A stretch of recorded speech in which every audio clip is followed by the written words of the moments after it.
He looked at me the way you look at a stain on an expensive tablecloth. Something to be removed, something beneath notice. Alexander Wolf stood in the center of that gilded room, surrounded by investors and aristocrats and old money that smelled like champagne and contempt. And he spoke to me in Swedish. Not modern Swedish, not the kind you learn from apps or weekend courses. He used the formal, archaic dialect of 19th century nobility, the language of royal decrees and ancient law, and he used it to order me around like a servant. Fetch this, move there, know your place. He smiled while he did it. That confident, cruel smile of a man who believes he is the smartest person in every room he enters. He was so certain I would not understand, so certain I would stand there, mute and humiliated, while his international guests chuckled at the ignorant American woman who did not belong in their world. He was wrong. I let the silence stretch. I did not apologize, I did not explain, I did not flinch. And then I answered him. In flawless Old Swedish. In the language of medieval legal texts and Viking sagas. I corrected his grammar, I fixed his pronunciation. I quoted a 14th century trade agreement that made his little performance look like a child playing dress-up. The room went dead silent, 70 people holding their breath, and Alexander Wolf's face turned the color of old ash. But let me start from the beginning. Let me tell you how I ended up standing in that room, wearing a dress my mother picked out, being ordered around by my sister's billionaire fiancé. And why, when I finally spoke, I made sure it would be the last time anyone underestimated me. My name is Emily Carter. I am 29 years old, and for most of my life I have been invisible. The evening of my sister's engagement party, I stood in my Brooklyn apartment, staring at my reflection in a mirror that needed cleaning. The woman staring back was not ugly. She was not beautiful either. She was simply forgettable. Brown hair pulled back in a practical bun. Minimal makeup from the drugstore down the street. A navy blue dress that my mother had picked out during a phone call 2 weeks earlier. Nothing that draws attention, Emily. This is Megan's night. The dress was modest, appropriate, designed to help me blend into the background, which of course was exactly where everyone expected me to be. I adjusted the collar and tried to remember the last time I had chosen my own outfit for a family event. The answer was probably never. My apartment was small but clean, books everywhere, stacks of academic journals on the coffee table, piled on the kitchen counter, lining the walls in cheap particle board shelves. Most of them were in languages the average person could not read. Swedish, Norwegian, Danish, Old Norse. The languages of my former life. The life I had walked away from 3 years ago and tried very hard not to think about. On my desk, half hidden beneath a stack of translation work that paid my rent, sat a photograph I rarely looked at anymore. A younger version of me, standing in front of a Gothic stone building, snow falling around her, grinning like someone who believed the world was full of possibility. Uppsala University. Sweden. The place where I had been someone. The place where I had almost become the person I was meant to be. I turned away from the photograph and finished getting ready. Tonight was not about me. Tonight was never about me. My phone rang at 6:15. I knew who it was before I looked at the screen. Emily, are you almost ready? My mother's voice was bright and sharp, the tone she used when she was nervous and trying to hide it. The car service will be there in 20 minutes. I'm ready, Mom. Good, good. A pause. I could hear her breathing, gathering her next set of instructions. Now, remember what we talked about. Don't be late, but don't arrive before the Wolves do.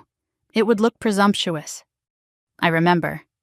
And don't talk about your work. Nobody wants to hear about old languages and dead civilizations. It makes people uncomfortable. I bit the inside of my cheek. I know. And don't drink too much. I know you don't usually, but events like this, the champagne flows, and I just don't want you to embarrass yourself. Mom, I'm not going to embarrass myself. Of course not. Of course. Another pause, longer this time. When she spoke again, her voice had softened into something that almost resembled warmth. "Your sister is so nervous, Emily. This is the biggest night of her life. Alexander's family is very particular about appearances." I noticed she did not ask if I was nervous. She did not ask how I was feeling about watching my younger sister become engaged to a billionaire while I lived in a 400-square-foot apartment translating technical documents for grocery money. But then she never asked those questions. "The Wolfs are being so generous," my mother continued. "They're paying for everything. The party, the wedding, even—" She stopped abruptly. "Even what, Mom?" "Nothing. It's nothing. Just be there on time. And Emily?" Her voice tightened. "Try to be happy for your sister. She deserves this." The line went dead before I could respond. I stood there for a long moment, phone in hand, staring at nothing. She deserves this. The implication hung in the air like smoke. Megan deserved happiness, success, a fairy tale ending. And me? I was just supposed to watch from the sidelines and be grateful I was invited at all. I set the phone down and walked to my bedroom, where an old photograph sat on the nightstand. Megan and me as children, maybe 8 and 5 years old, arms wrapped around each other, laughing at something our father had said. We had been so close then, inseparable. I was the quiet one who read too many books, and Megan was the golden child who lit up every room she entered. But we had loved each other fiercely, protectively, the way sisters do. When had that changed? I could not pinpoint the exact moment. It happened slowly, then all at once. Megan learned early that being pretty opened doors. I learned that being smart did not matter if no one was listening. By high school, we lived in different worlds. By college, we barely spoke. And then, 3 years ago, everything shattered completely. I closed my eyes, and the memory surfaced whether I wanted it or not. February in Uppsala. Snow falling outside my tiny apartment window. I was 6 months into my doctoral research, happier than I had ever been, finally becoming the scholar I had always dreamed of being. My advisor had just nominated me for the Geneva Fellowship, full funding for 5 years, the opportunity of a lifetime. And then Megan called. She was sobbing so hard I could barely understand her. "Mom is sick, really sick. I can't handle this alone. Please, Emily, please come home." I did not hesitate. I booked a flight that night. I left everything behind, my research, my fellowship, my future. I told my advisor I had a family emergency and withdrew from the program before he could talk me out of it. I did not even say goodbye to my colleagues, to the libraries I loved, to the life I had built. Megan needed me. That was enough. I came home to find my mother sick with pneumonia. Serious, but treatable. Not the emergency Megan had made it sound like. But by then it was too late. My position had been filled. My fellowship had been given to someone else.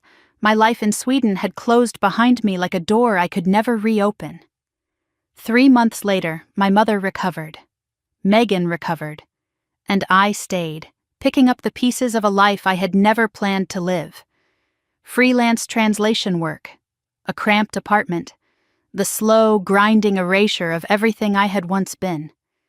I never asked Megan why she had panicked so badly, why she could not have handled a few weeks without me, why my sacrifice had been necessary. Some questions, I learned, were better left unasked. I put the photograph down and opened my laptop.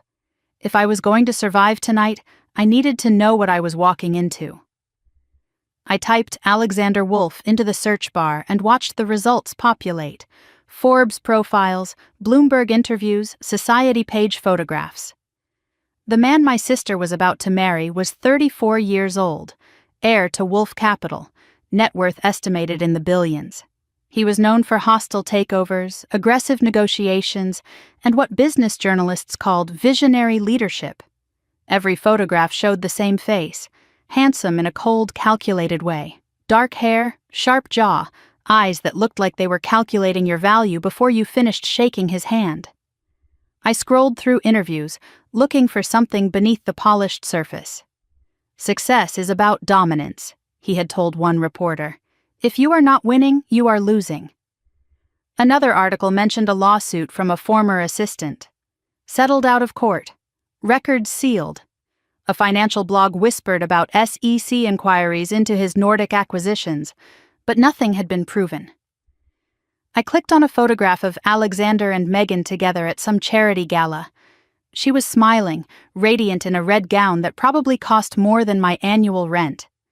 But her eyes were wrong, tight, performed. The smile of someone who had practiced in front of a mirror. "What are you getting into, Meg?" But it was not my place to ask. Megan had made that clear years ago. At 6:45, I gathered my things. Phone, lipstick, a small notebook I always carried, filled with linguistic notes and fragments of translation. I checked my reflection one last time. Acceptable. Unremarkable. Exactly what everyone expected. The Uber arrived at 6:50. I climbed in and watched Brooklyn blur past the window as we headed toward Manhattan. The driver made small talk. I responded in monosyllables. My mind was elsewhere, running through scenarios, preparing defenses, building walls. Just get through tonight, I told myself. Smile, nod, stay invisible. Then go home and forget this ever happened. But something felt different. A tension in my chest I could not name. A sense that tonight would not go according to plan. My phone buzzed just as we crossed the bridge into Manhattan. A text message from a number I did not recognize. 6 words that made my breath catch. "Be careful tonight. He is not what he seems." I stared at the screen. No name, no context. Just a warning, clear and cold. I should have shown someone, should have asked questions, should have turned around and gone home. Instead, I deleted the text and slipped my phone back into my purse. But the words stayed with me, burning in the back of my mind, as the car pulled up to the Sterling Club and my sister's engagement party began. The Sterling Club had no sign, no logo, no indication that it existed at all except for a single brass number above a heavy oak door and a doorman in a 3-piece suit that probably cost more than my monthly rent. The building was old limestone, the kind of old that whispered generations of wealth, the kind that did not need to announce itself because everyone who mattered already knew. I stepped out of the car and smoothed my dress, suddenly aware of how cheap the fabric felt against my skin. The doorman watched me approach with the polite, distant expression of someone trained to assess net worth at a glance. Whatever number he calculated, it clearly fell short. "Good evening," I said, offering my invitation. "Emily Carter, I'm here for the Wolf engagement party." He took the invitation, examined it carefully, then examined me with equal scrutiny. His eyes traveled from my simple heels to my drugstore makeup to the modest clutch I carried. Something flickered across his face. Not quite contempt, more like confusion. As if the invitation and the woman holding it did not match. "One moment, please." He stepped aside and spoke quietly into an earpiece. I stood on the sidewalk, alone, while a couple in matching designer outfits glided past me into the building without stopping. Then another couple. Then a silver-haired man who nodded at the doorman like an old friend and disappeared inside without a word. No one asked them to wait. No one questioned whether they belonged. A woman appeared beside the doorman, clipboard in hand, tailored black dress, eyes like polished stones, hard and assessing. "Miss Carter?" "Yes." "May I see some identification?" I handed over my driver's license. She studied it, compared it to something on her clipboard, then looked at me again. The inspection was thorough, clinical. She noted my dress, my shoes, my lack of jewelry, my everything, and found it all wanting. "You may enter," she said finally, handing back my license. "The Carter family table is on the left side of the main hall. Please enjoy the evening." No welcome, no warmth, just permission to exist in their space. I walked through the heavy doors, and as they closed behind me, I heard the woman murmur something to the doorman. The words were soft, but they carried. "That's the sister. The other one. The other one." I filed the phrase away in the part of my mind where I kept all the small wounds, the paper cuts of a lifetime of being second best. Then I lifted my chin and stepped into the party. The Sterling Club's main hall was designed to make ordinary people feel small. Soaring ceilings crowned with crystal chandeliers that scattered light like frozen rain. walls lined with oil paintings of ancestors who had been dead for centuries, but still managed to look disapproving. The air smelled of orchids and expensive perfume and something else, something sharp and metallic that I eventually recognized as ambition. A jazz quartet played in the corner, their music soft and unobtrusive, designed to fill silence without demanding attention. Waiters in white jackets moved through the crowd like ghosts, offering champagne from silver trays, disappearing before anyone had to acknowledge their existence. And the guests. God, the guests. 70 people, maybe 80, all dressed in fabrics that whispered wealth. Women in gowns that cost more than cars. Men in suits tailored so precisely they looked like second skins. Everyone moved with a certain ease, the particular comfort of people who had never worried about a bill, never checked a price tag, never wondered if they could afford to exist in a space like this. I stood at the edge of the room and realized I was the only person here who had ever worried about any of those things. A waiter approached with a tray of champagne. I took a glass just to have something to hold, something to do with my hands besides betray how out of place I felt. The champagne was cold and expensive and tasted like nothing I could afford. I moved through the crowd, and the crowd moved around me. No one made eye contact. No one introduced themselves. I was wearing the wrong dress, the wrong shoes, the wrong face. I was furniture, wallpaper. Exactly what everyone expected me to be. I found my assigned table near the back of the room, close to the service entrance. Table 12. The farthest point from the head table where Alexander and Megan would sit. The placement was deliberate, I knew. A message written in seating charts. You are here because you must be. You are not here because you matter. 2 chairs. Both empty. My mother had not arrived yet. I sat down alone and watched the party unfold around me, invisible in the shadows. I saw them before they saw me. Richard and Clarissa Wolfe, holding court near the bar like royalty greeting subjects.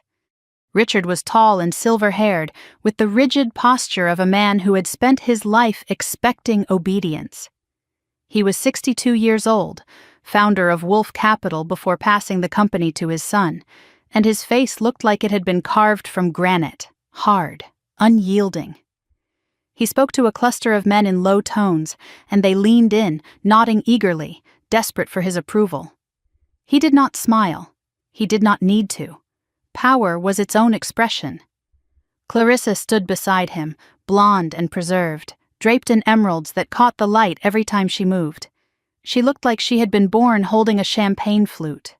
Her smile was perfect and completely empty, the smile of a woman who had learned long ago that warmth was weakness and sentiment was for people who could not afford better armor. I watched them for a moment, cataloging, assessing. These were the people my sister was marrying into. These were the people who would become her family. Then Clarissa's gaze swept the room and landed on me. The look was slow, deliberate. She examined me from my hair to my shoes, cataloging every flaw, every inadequacy, every way I failed to measure up to the standards of her world. Then she whispered something to Richard. He glanced in my direction, dismissed me with a flicker of his eyes, and turned back to his conversation. I had been weighed. I had been found wanting. And the judgment had taken less than 5 seconds. Clarissa raised her champagne glass in my direction. A mock toast. The kind of gesture that looks polite from a distance but feels like a knife up close. I did not react. I had practice at not reacting. I found Megan across the room, surrounded by guests, smiling and laughing and playing the role of the perfect bride-to-be. She was radiant. There was no other word for it. Ivory gown that hugged her figure. Hair swept up in an elegant twist. Diamonds at her throat that caught the light and threw it back in fragments. She looked like she belonged here, in this world of chandeliers and champagne and casual cruelty. She looked like she had been born for this. But I knew my sister. I knew the difference between her real laugh and her performed one. And the sound coming from her now was performance, pure and practiced and hollow. She saw me watching and excused herself from the group. Her smile stayed fixed as she crossed the room, but her eyes told a different story. Tight, strained, the eyes of someone holding something together by sheer force of will. "You came," she said when she reached me. "I wasn't sure you would." "I said I would. I'm here." We stood there, sisters separated by more than the 3 feet between us. I wanted to hug her.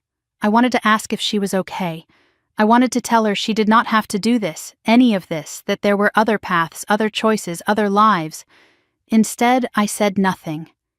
Because Megan had made it clear years ago that my opinions were not welcome, that my concerns were not needed, that the best thing I could do for her was stay out of her way. "Emily," her voice dropped, barely above a whisper, "I need you to do something for me tonight." "Anything." She hesitated.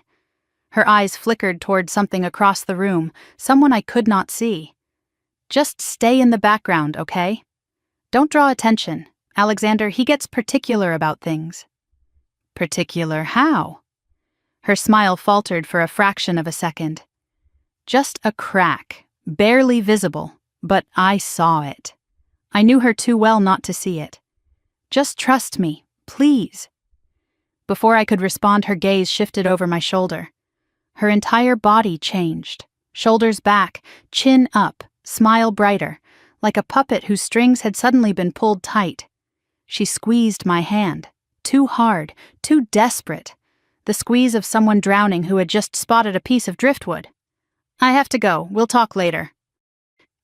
And then she was gone, swallowed back into the crowd, back to the performance, back to whoever had made her spine straighten with fear.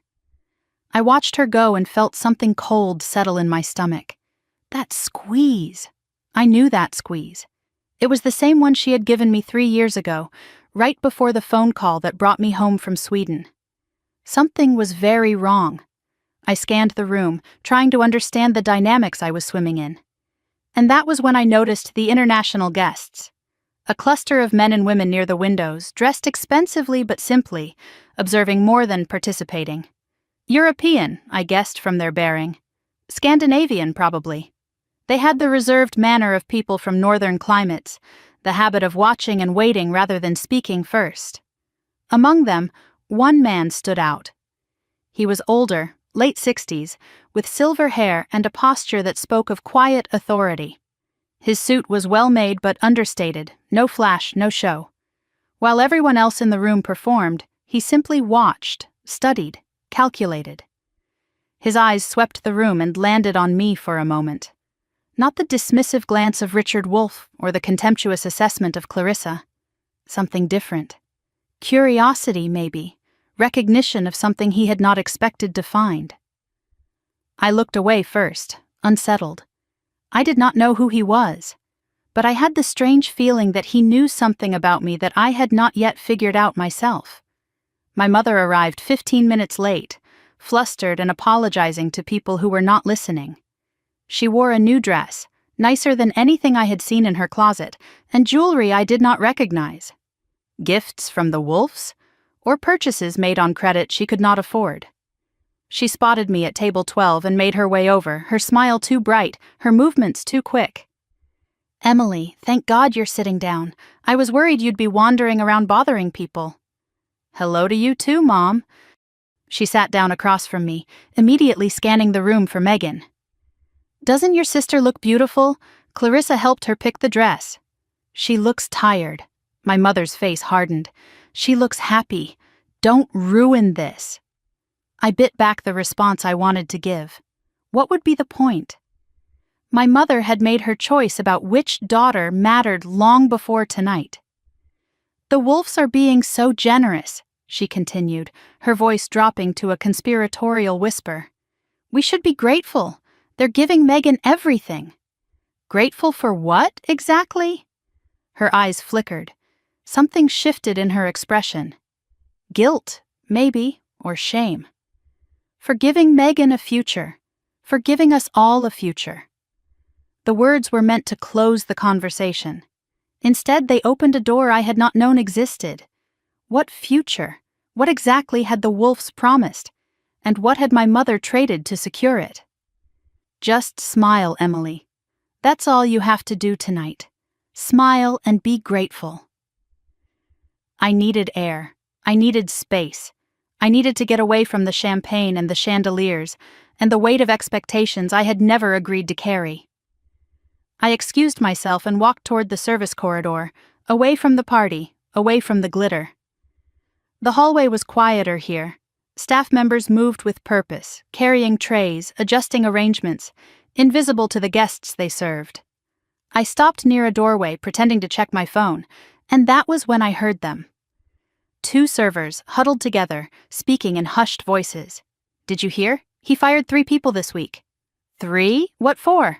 One made eye contact too long, one mispronounced his name, and the third... A pause. She said no when he told her to stay late. Jesus, the fiancé? Who else? The whole family's terrified of him, even the bride. Even the bride. I stood frozen in that hallway, the words echoing in my mind.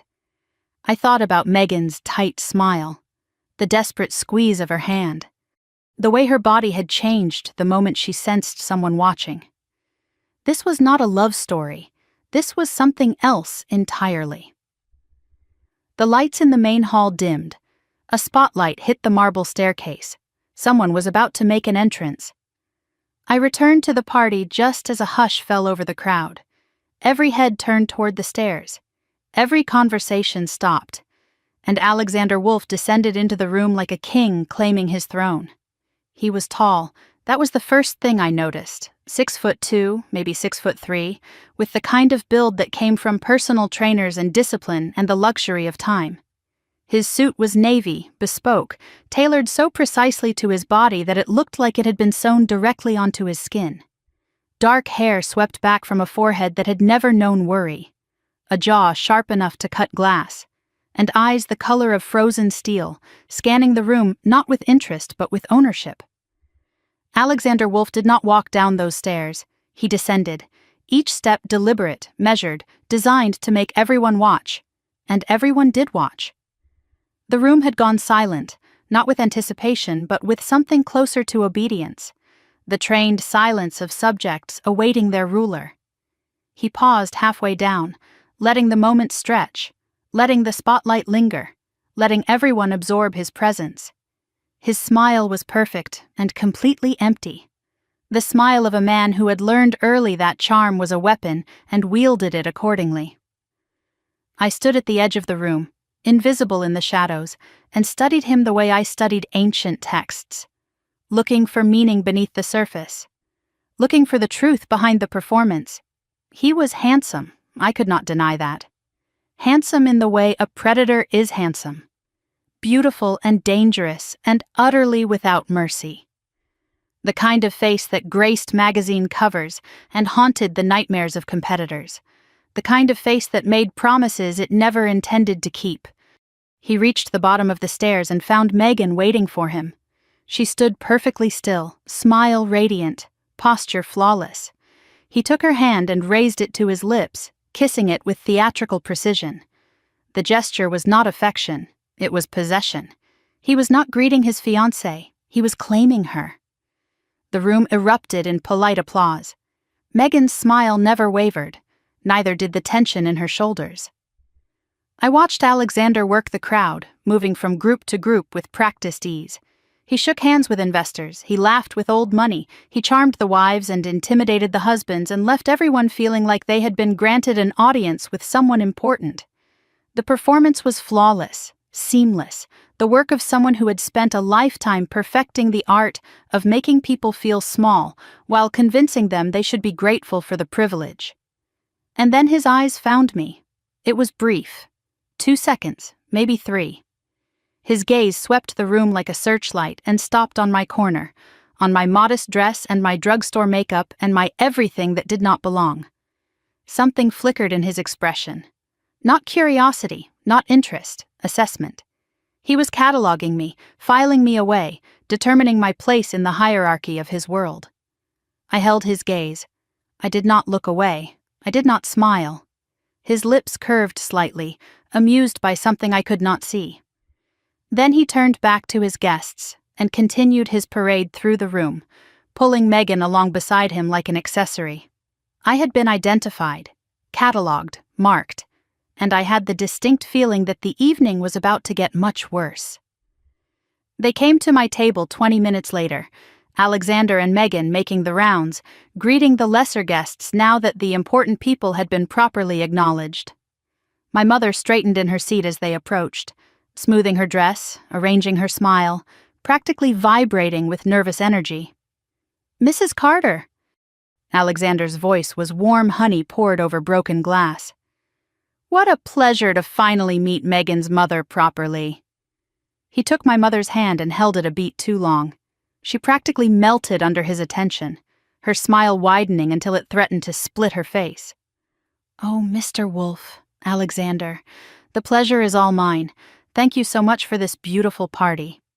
Please." He released her hand with obvious reluctance, as if parting with something precious. "You're family now.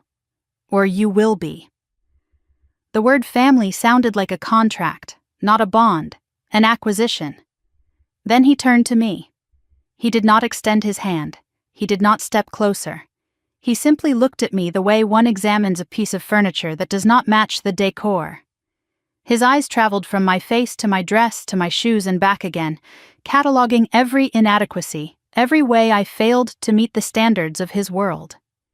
"And you must be Emily." His voice was pleasant, his eyes were not. The older sister. Not the sister, the older sister. The one left behind while the younger one succeeded. The implication was clear and deliberateness was cruel. "That's right," I said. My voice was steady, polite, giving him nothing. "Congratulations on your engagement." "Thank you." He tilted his head, studying me with exaggerated interest. "Megan's told me so much about you." "Well?" A pause, perfectly timed. "Some things. You're a researcher, is that right? Linguistics or something?" "Comparative linguistics, historical language structures." His eyebrows rose in mock fascination. "Fascinating. And there's money in that?" My mother jumped in before I could respond. "Emily's still finding her path. We're very proud of her." The word proud sounded hollow, defensive, a shield raised against an attack that had already landed. Alexander's smile widened. "Of course you are." He looked at me a moment longer, savoring something I could not see. Then he turned to Megan, dismissing me completely. "Darling, we should continue making the rounds. The Hendersons are waiting." Megan nodded, her smile fixed in place. But as she turned to follow him, her eyes met mine for just a moment. The look was pleading, desperate. "Don't, please don't." I watched them walk away and felt the first stirrings of something hot and dangerous in my chest. Not anger, not yet. Something closer to recognition. I had seen men like Alexander Wolf before, had studied them in texts about power dynamics and linguistic dominance. But reading about a wolf and standing in front of one were very different things. The first order came 10 minutes later. Alexander appeared at our table again, Megan trailing behind him. He did not sit down. He simply stood there, looking at the bar, then at me, then back at the bar. "Emily, would you mind terribly getting Megan a glass of champagne? The servers here are so slow, and she's been on her feet all evening." It was phrased as a request. It was delivered as a command. My mother nodded eagerly before I could respond. "Of course she will. Emily doesn't mind, do you, honey?" I looked at Alexander. His smile was pleasant, patient, waiting. He wanted me to bristle. He wanted to see me struggle against the bit he was placing in my mouth. He wanted proof that his power was working. I would not give him that satisfaction. Not yet. "Of course," I said, rising from my seat. "Any preference on the vintage?" Something flickered in his eyes. Surprise, maybe. He had expected resistance. He had expected to win easily. Instead, I was playing the game better than he anticipated. "Dealer's choice," he said. "I'm sure you'll manage." I walked to the bar, feeling his eyes on my back the entire way. The bartender was a woman about my age, tired around the edges, the kind of tired that comes from serving people who never see you. "Tough crowd tonight?" she asked as she poured 2 glasses of champagne. "You have no idea." I returned to the table and handed one glass to Megan. She accepted it with a small, grateful smile that did not reach her eyes. Alexander took the other glass from my hand, the one I had intended for myself. He did not ask. He simply took it, sipped, made a face. "A bit warm," he said. "But I suppose it's the thought that counts." He walked away without another word, pulling Megan with him. My mother leaned across the table, her voice an urgent whisper. "That went well. He seems to like you." I said nothing. My jaw ached from clenching. As Alexander walked away, I heard him murmur something to Megan. The words were soft, but they carried across the quiet table. "Your sister's quite the servant. We should keep her around for the wedding." Richard Wolff found me 15 minutes later. I had barely sat down when he appeared, settling into the chair across from me without asking permission. He held a whiskey, swirling it slowly, not drinking. His presence was heavy, deliberate, the presence of a man accustomed to taking whatever space he wanted. "So," he said, "you're the academic one." "That's one way to put it." "Alexander mentioned you study dead languages." His voice was flat, assessing. "Seems like a waste of a sharp mind. The past has a way of explaining the present." His eyes narrowed. Most people did not answer him back. Most people stammered and deflected and sought his approval. I was doing none of those things, and he did not know what to make of it. "What's your angle here, Emily?" "Excuse me?" "Everyone has an angle. Your mother wants security. Your sister wants status." He leaned forward, his gaze pinning me in place. "What do you want from my son?" I met his eyes without flinching. "Nothing. I'm here for my sister's engagement party, that's all." He studied me for a long moment, searching for the lie. Finally, he leaned back, something like respect flickering across his granite face. "I don't believe you, but I respect the answer." He stood, finished his whiskey in one swallow, and looked down at me with an expression that was almost a warning. "A word of advice. Don't get in Alexander's way tonight. He has important business and he doesn't tolerate distractions." He walked away before I could respond, leaving me with more questions than answers. Important business. At an engagement party. I filed the information away and watched him cross the room to join a cluster of guests near the window. The Scandinavian delegation. The silver-haired man I had noticed earlier. Richard's posture changed as he approached them. Aggressive, eager, trying too hard. The silver-haired man listened politely, nodded occasionally, and gave away nothing. Whatever Richard wanted from him, he was not getting it easily. Who was that man? And why did Richard Wolff, who seemed to fear nothing, seem so desperate to impress him? The formal dinner began an hour into the party. Guests found their assigned seats. Conversations settled into the comfortable rhythm of wealth discussing wealth, and Alexander rose to deliver a toast. "Thank you all for being here to celebrate the most important night of my life." He stood at the head table, champagne raised, spotlight finding him like an old friend. Megan sat beside him, perfect and still, a beautiful statue. "I want to take a moment to acknowledge my future family." He gestured toward our table. Megan's wonderful mother, Patricia, who raised 2 daughters on her own after her husband's passing. Polite applause. My mother beamed. And her older sister, Emily. A pause. The pause was deliberate, theatrical, designed to create space for what came next. Emily is still finding herself, but we're hopeful marriage will inspire her too.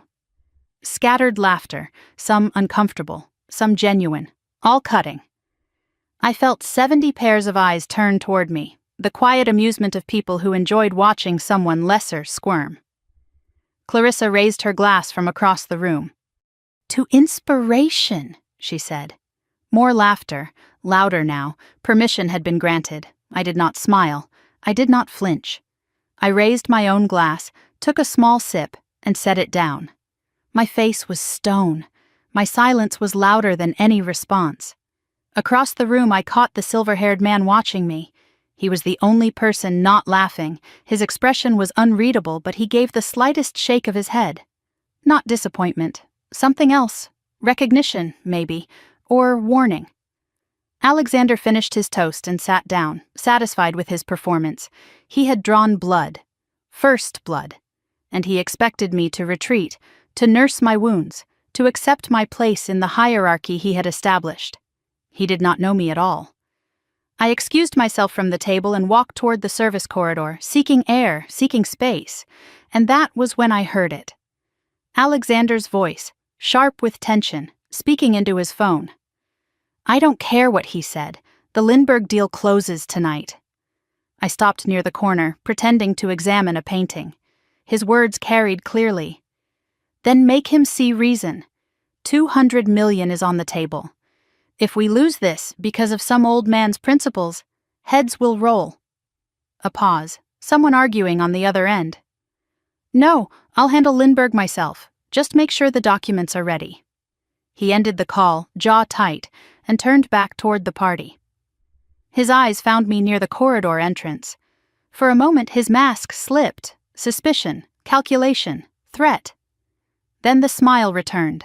He walked toward me, each step deliberate. "Emily," he said, voice silk over steel. "Enjoying the party? You seem to be everywhere tonight."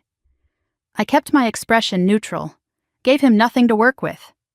"It's a party," I said. "People move around."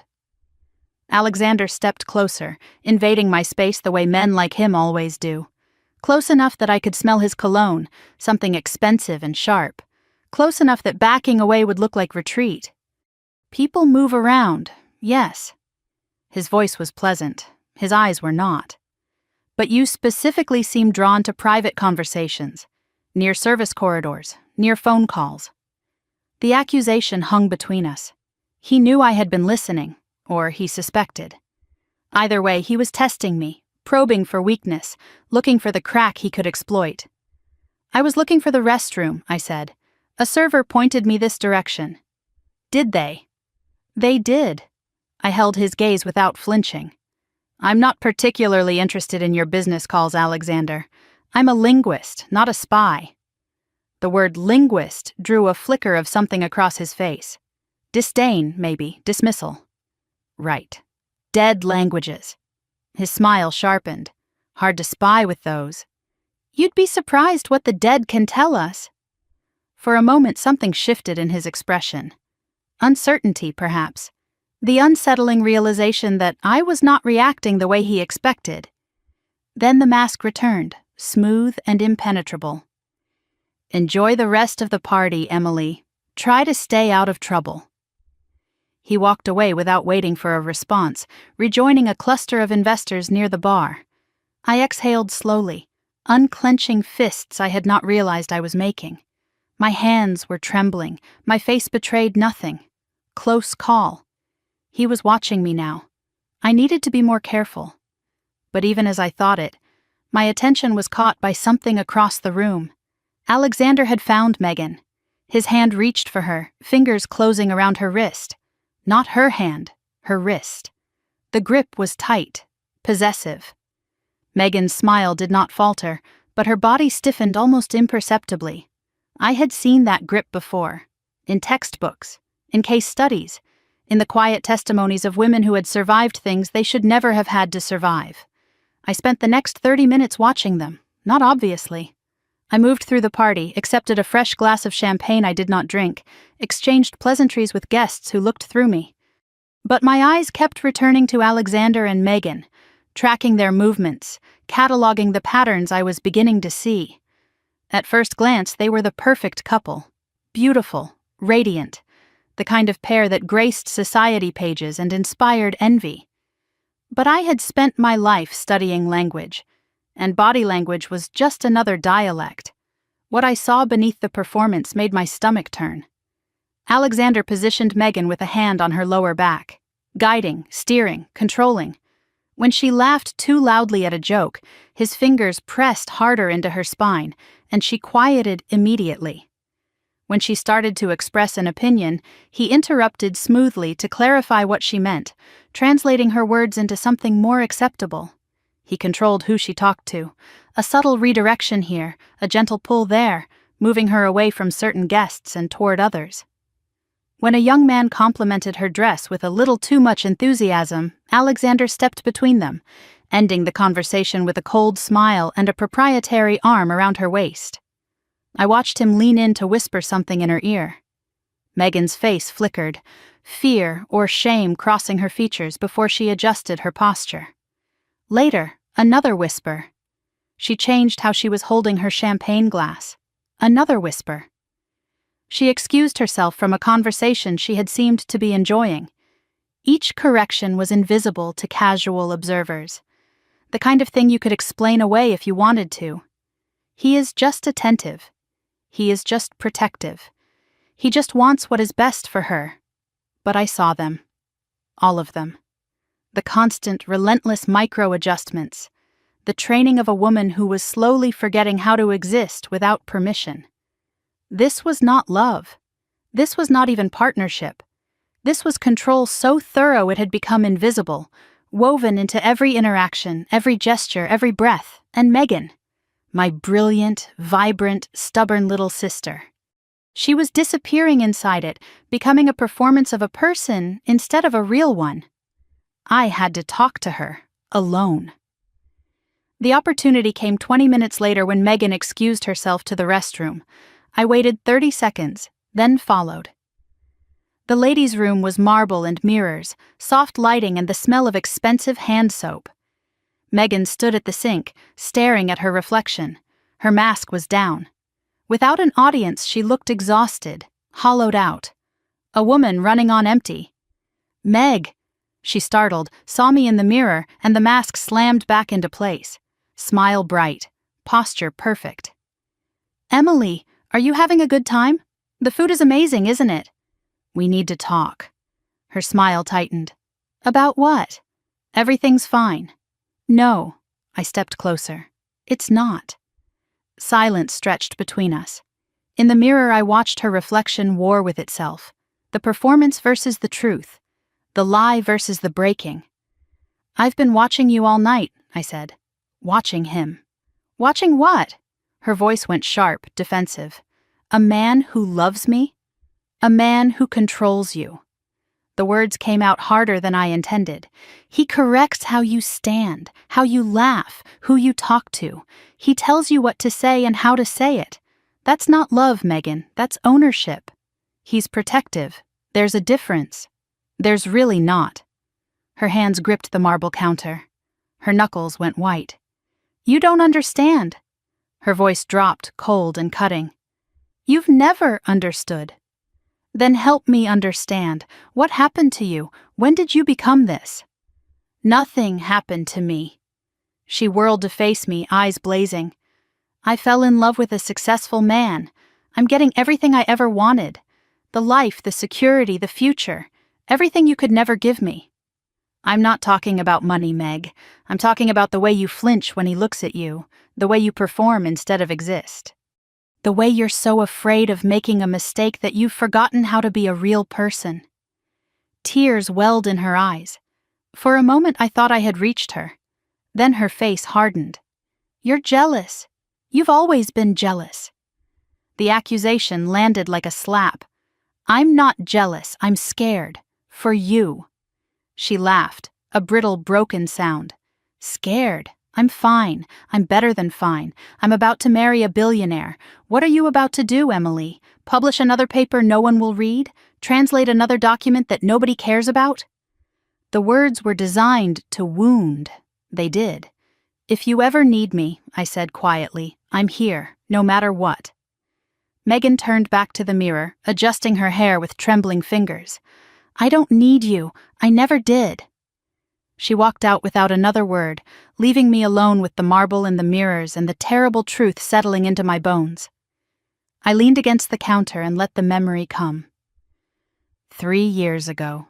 Uppsala, Sweden, the happiest time of my life. I was 6 months into my doctoral research, studying medieval Scandinavian legal texts, spending my days in libraries that smelled of old paper, and my nights in a tiny apartment overlooking snow-covered streets. My advisor, Professor Eriksson, had called me one of the most promising scholars in a generation. I had just been nominated for the Geneva Fellowship, the most prestigious research grant in my field. 5 years of full funding, the opportunity of a lifetime.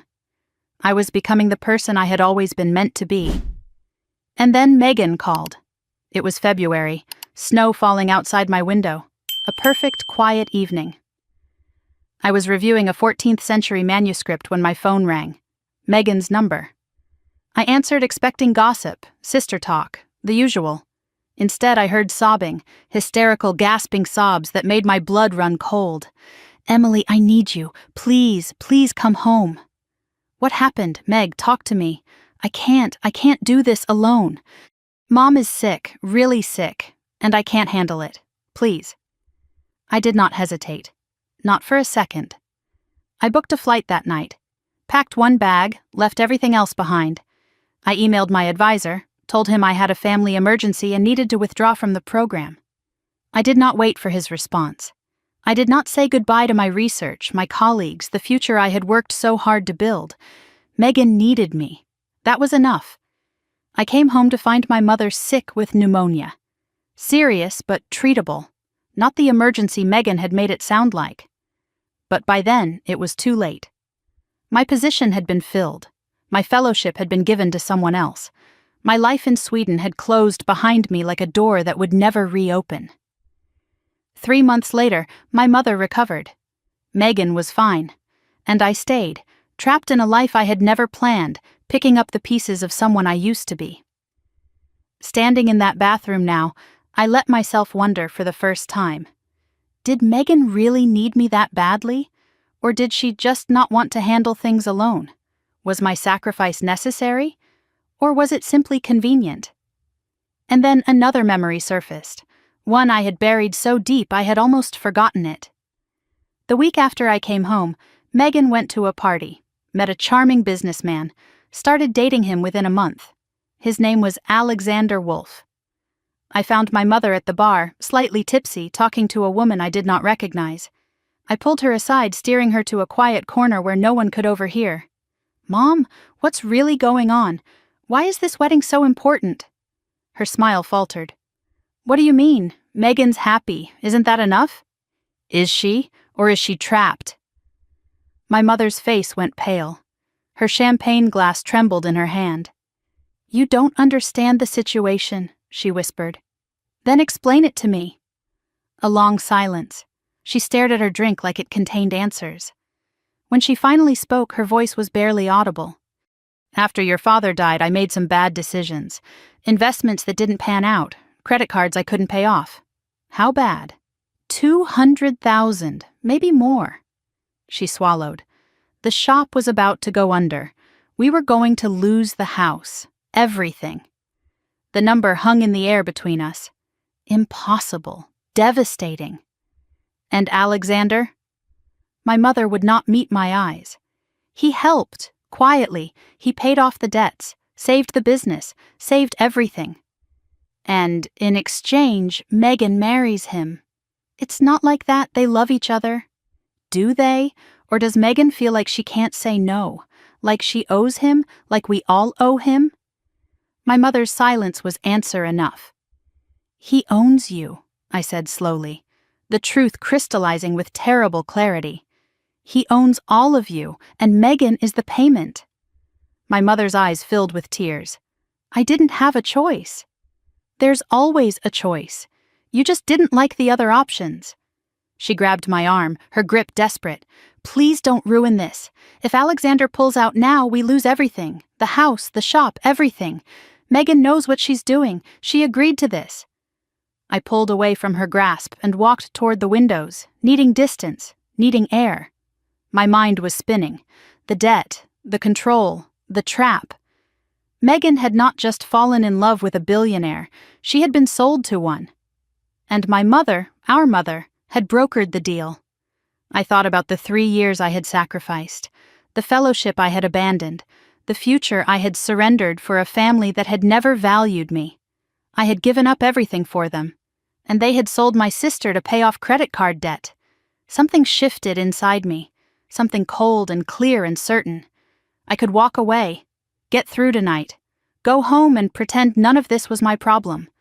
That was what they expected, what they wanted, but Megan was my sister, my baby sister.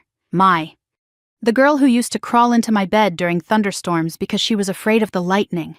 The girl who had held my hand at our father's funeral because she knew I would not cry in front of anyone else. I would not let her drown in a golden cage, not without a fight. I turned back toward the party and found Henrik Lindberg standing a few feet away, watching me with quiet intensity. "You have the look of someone who has just learned an unpleasant truth," he said in lightly accented English. He offered me a glass of water. I took it without thinking. I find that truth, however unpleasant, is always better than comfortable lies. His eyes held mine for a moment, filled with something I could not quite read. Then he nodded once and walked away, rejoining the Scandinavian delegation. His words stayed with me. And so did the question. What did he know that I did not? The party transitioned from cocktails to formal dinner with the smooth precision of old money ritual.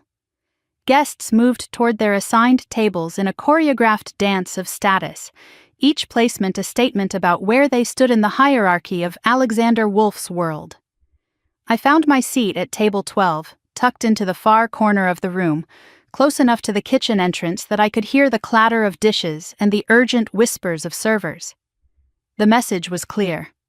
I had been seated as far from the head table as architecturally possible. My mother, I noticed, was at table 3, much closer to the Wolfs. Even she outranked me tonight. From my position in the margins, I had a perfect sightline to the center of the room. Alexander and Megan sat at the head table like royalty, flanked by Richard and Clarissa on one side and the silver-haired Scandinavian on the other. Henrik Lindberg, I had learned his name was, chairman of the Nordic Investment Trust, the man Alexander desperately needed to impress. I noticed something interesting about the seating arrangement. Lindberg had been placed next to Megan, not Alexander. A deliberate choice, perhaps, to showcase the beautiful fiancé. But Alexander kept glancing at the older man, seeking approval that never seemed to come. Lindberg's expression remained politely neutral, giving away nothing. My tablemates were a motley collection of afterthoughts.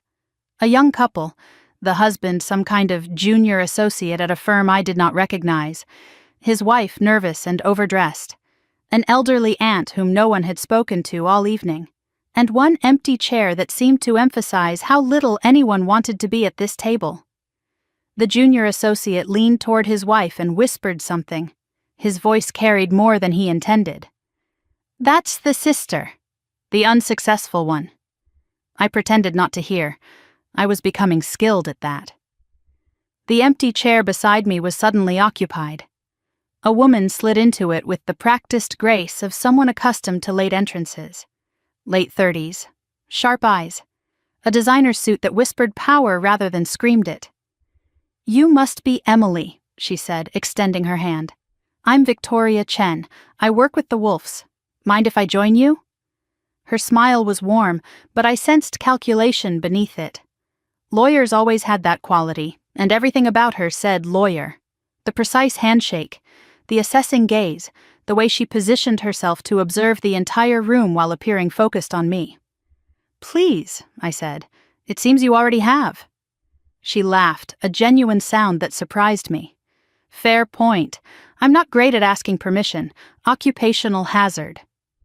A waiter appeared, and Victoria ordered wine with the easy confidence of someone who knew exactly what she wanted and expected to receive it. Then she turned her attention back to me, her gaze thoughtful.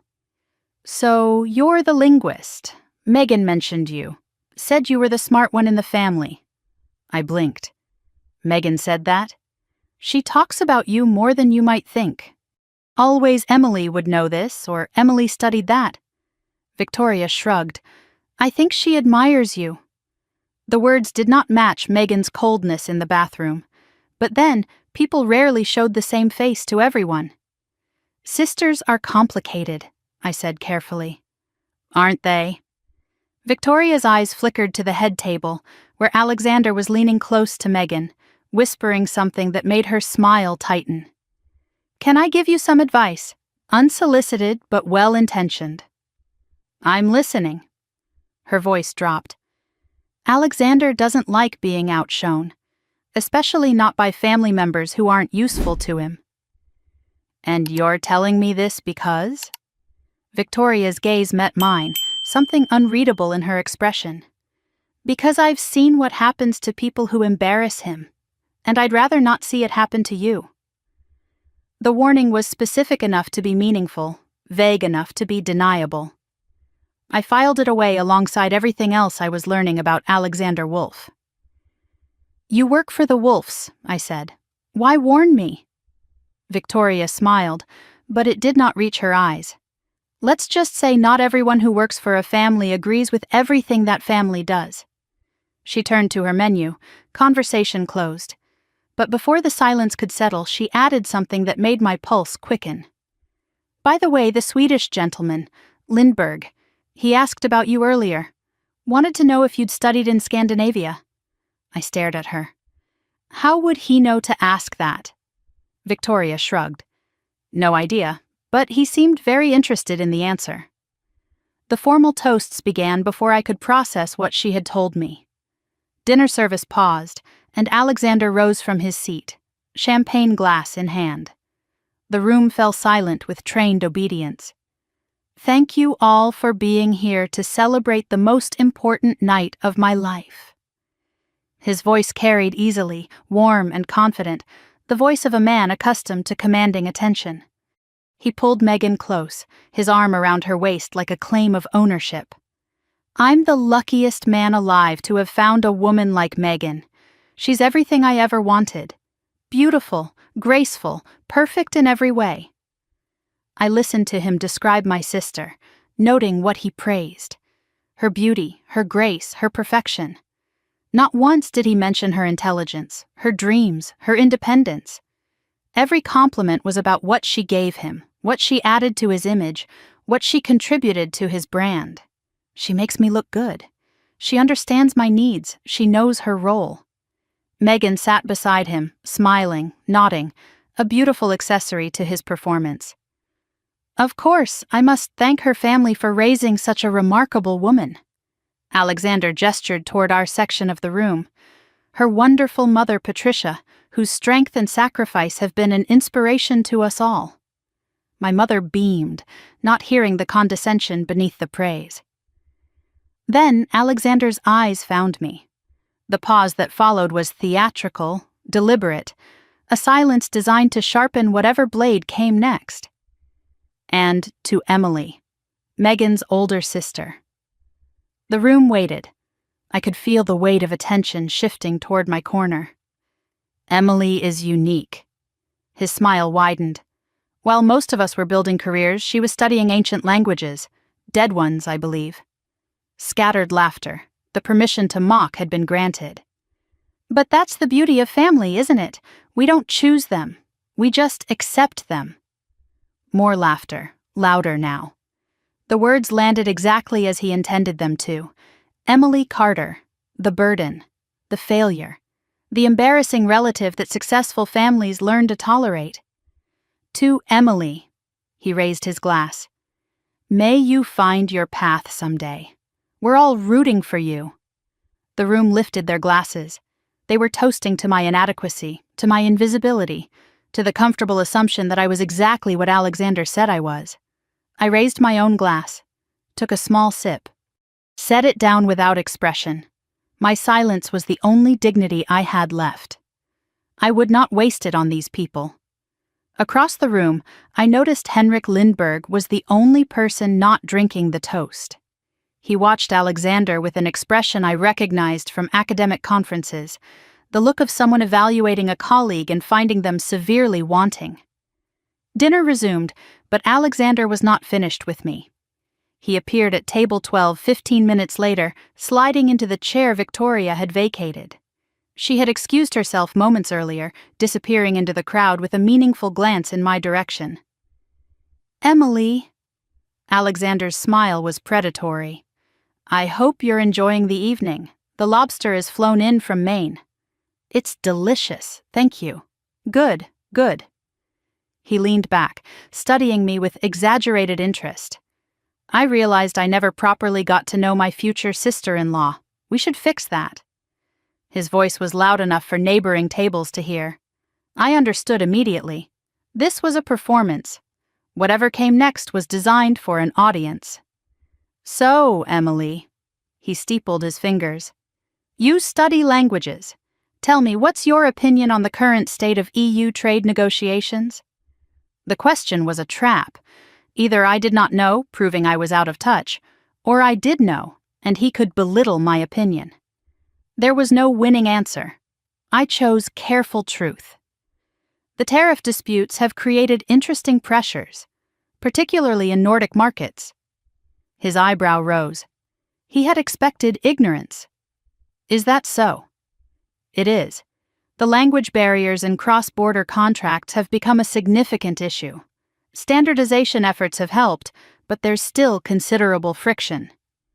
A flicker of surprise crossed his face, then annoyance quickly masked. "And the Lindbergh acquisition protocols? Any thoughts on Nordic corporate governance?" I recognized the second trap. He was testing whether I knew anything about his deal with Henrik. I played dumb. "I'm afraid corporate law isn't my specialty. I study historical texts, not modern contracts." Alexander smirked. "Of course. Hard to make money from medieval poetry. Hard to make meaning from balance sheets." The smile froze on his face. A few guests at nearby tables exchanged glances. I had answered back. That was not supposed to happen. "You're very careful with your words," he said slowly. "I'm a linguist. Words are all I have." He studied me for a long moment, trying to find the crack, the weakness, the angle he could exploit. Finding none, he rose from his seat. "There's more to you than Megan mentioned. I'll have to keep a closer eye on you." It was meant as a compliment. It sounded like a threat. He paused before walking away. "One more question. Do you speak any living languages, Emily? Or just the dead ones?" His tone was casual. His eyes were calculating. He was planning something. "A few," I said. "Nothing impressive." He nodded slowly, filed the information away, and returned to his table. I watched him go and felt the weight of what was coming settle onto my shoulders. Henrik Lindbergh appeared at my table 10 minutes later. He moved quietly for a man of his age, arriving beside my chair before I noticed his approach. He held a champagne glass loosely, more prop than beverage. "May I?" He gestured to the empty seat. "Please." He sat with the ease of someone who had occupied boardrooms and palaces and never felt out of place in either. His eyes were sharp, assessing, but without the cruelty I had seen in Alexander's gaze. "That was quite a performance," he said. "His or mine?" A ghost of a smile. "Both, actually, but I was referring to his. He enjoys making people feel small. It's a curious trait in someone who wants to be seen as large." I said nothing. I was not sure if this was a test. "You studied in Scandinavia," Lindbergh continued. It was not a question. "Uppsala, yes?" My heart stuttered. "How did you know that?" "I make it my business to know things, especially about people who interest me." "I'm not sure why I would interest you." Lindbergh's eyes met mine, and for the first time, I saw something beyond polite neutrality. Respect, perhaps. Recognition. "Because you answered Alexander's questions correctly, but you pretended not to know as much as you do. That kind of strategic humility is rare." He paused. "And valuable." He switched languages without warning. Swedish, casual and conversational, a question about the university and my time there. I hesitated. If I answered fluently, I revealed myself. If I pretended ignorance, I lied to a man who clearly already knew the truth. I chose the middle path. "My Swedish is rusty. It's been 3 years." Lindbergh nodded slowly. 3 years. Uppsala, the linguistics program. You left suddenly." His voice softened. "I remember hearing about it." "You remember hearing about a student who dropped out?" "I remember hearing about a student who was going to change the field. And then she vanished." The words hit me like a physical blow. Someone had noticed. Someone had remembered. After 3 years of invisibility, someone had actually seen what I had lost. Lindbergh rose from his seat. "We should talk more, Emily Carter. But not here, not with so many ears." He placed something on the table. A business card, simple and elegant, cream-colored stock, black typography. "If you ever want to finish what you started, call me." He walked away before I could respond, leaving me with a card that felt heavier than paper should. I looked at it. Henrik Lindbergh, Chairman, Nordic Investment Trust. Below the printed text, handwritten in precise script, 2 words that made my throat tight. Uppsala remembers. I slipped the card into my purse just as Alexander's voice cut across the room. "Henrik, we should discuss the final terms." Lindbergh did not turn around. He simply raised one hand in a dismissive wave and kept walking toward the Scandinavian delegation. Alexander's face flushed red. For the first time all evening, I saw something crack in his perfect composure. He had been dismissed, publicly, by the man he needed most. His eyes swept the room, searching for the cause, and landed on me. The calculation in his gaze sharpened into something darker. Megan appeared beside my table, breathless and urgent. "What did you say to Lindbergh?" "Nothing. He came to me." "Alexander is furious. He thinks you're sabotaging the deal." "I don't even know what the deal is." Megan grabbed my wrist, her grip tight with desperation. "It doesn't matter what's true. It matters what he believes. Please, Emily, just stay invisible for the rest of the night." She was gone before I could respond, pulled back into Alexander's orbit by invisible strings. I watched her go and felt the atmosphere shift around me. Alexander stood near the head table, speaking to his father in low, urgent tones.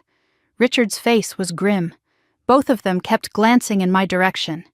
A decision had been made. I could feel it in the air like the pressure before a storm.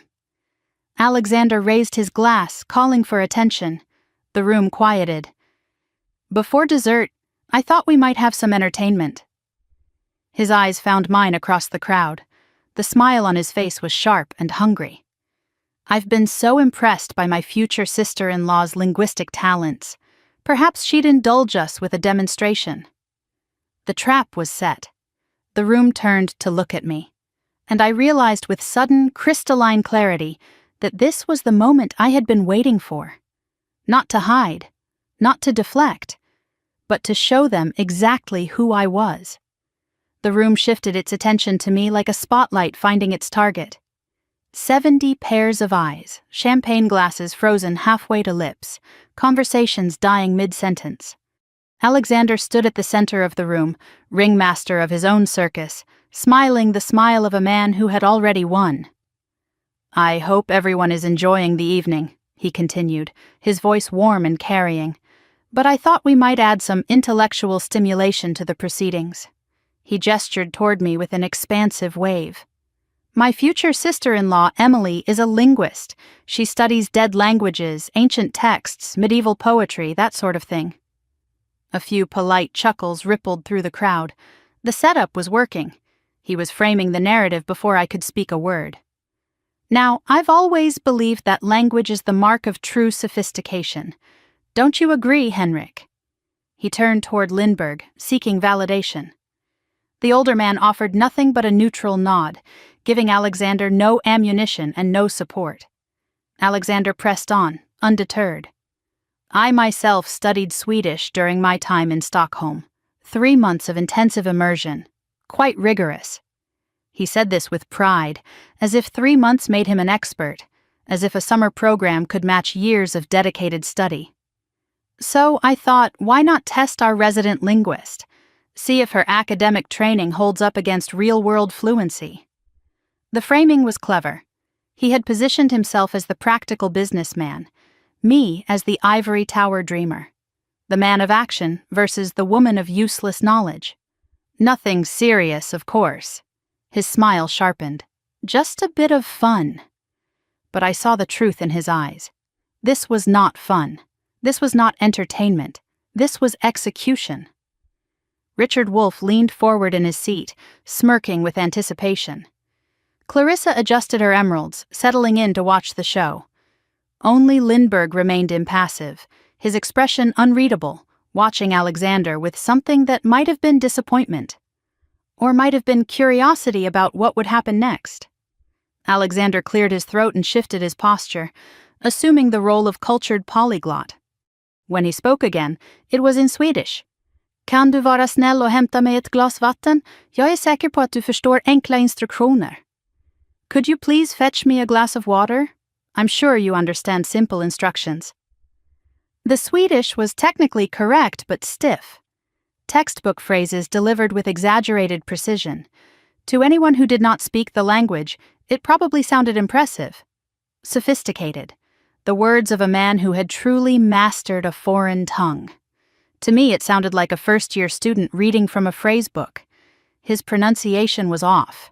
The tonal accent, that distinctive rise and fall that separated native speakers from tourists, was completely wrong.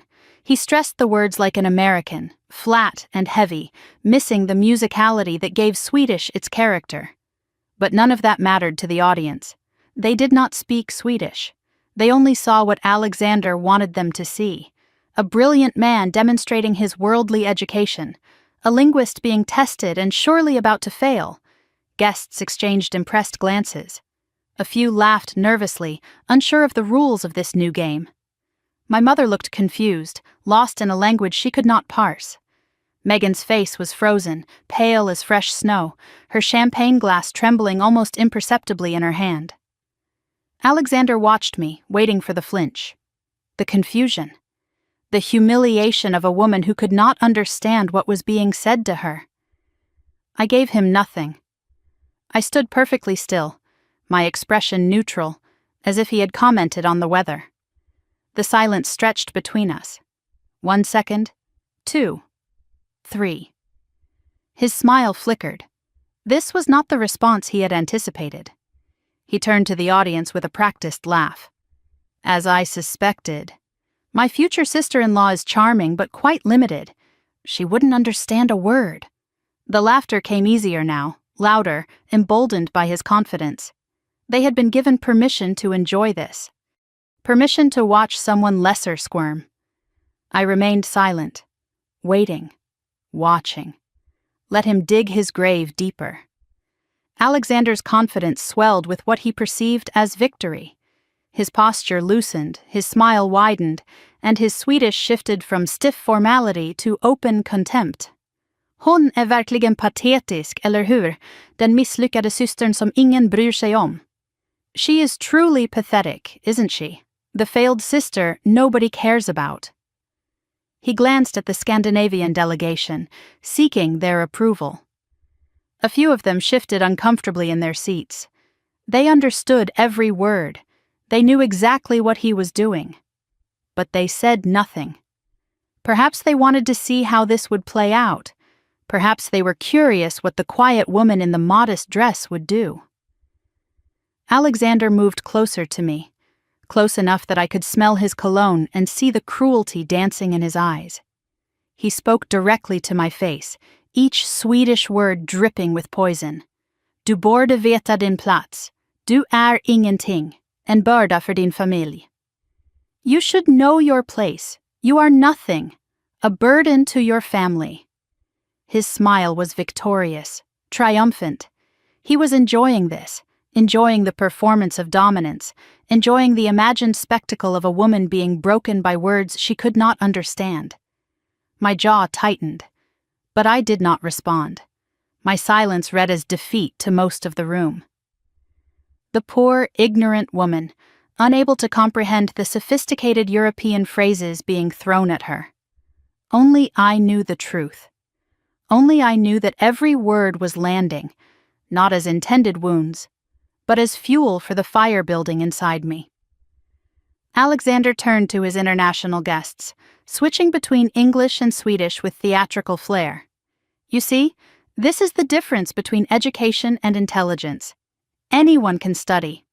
But true sophistication? That's bred, not learned.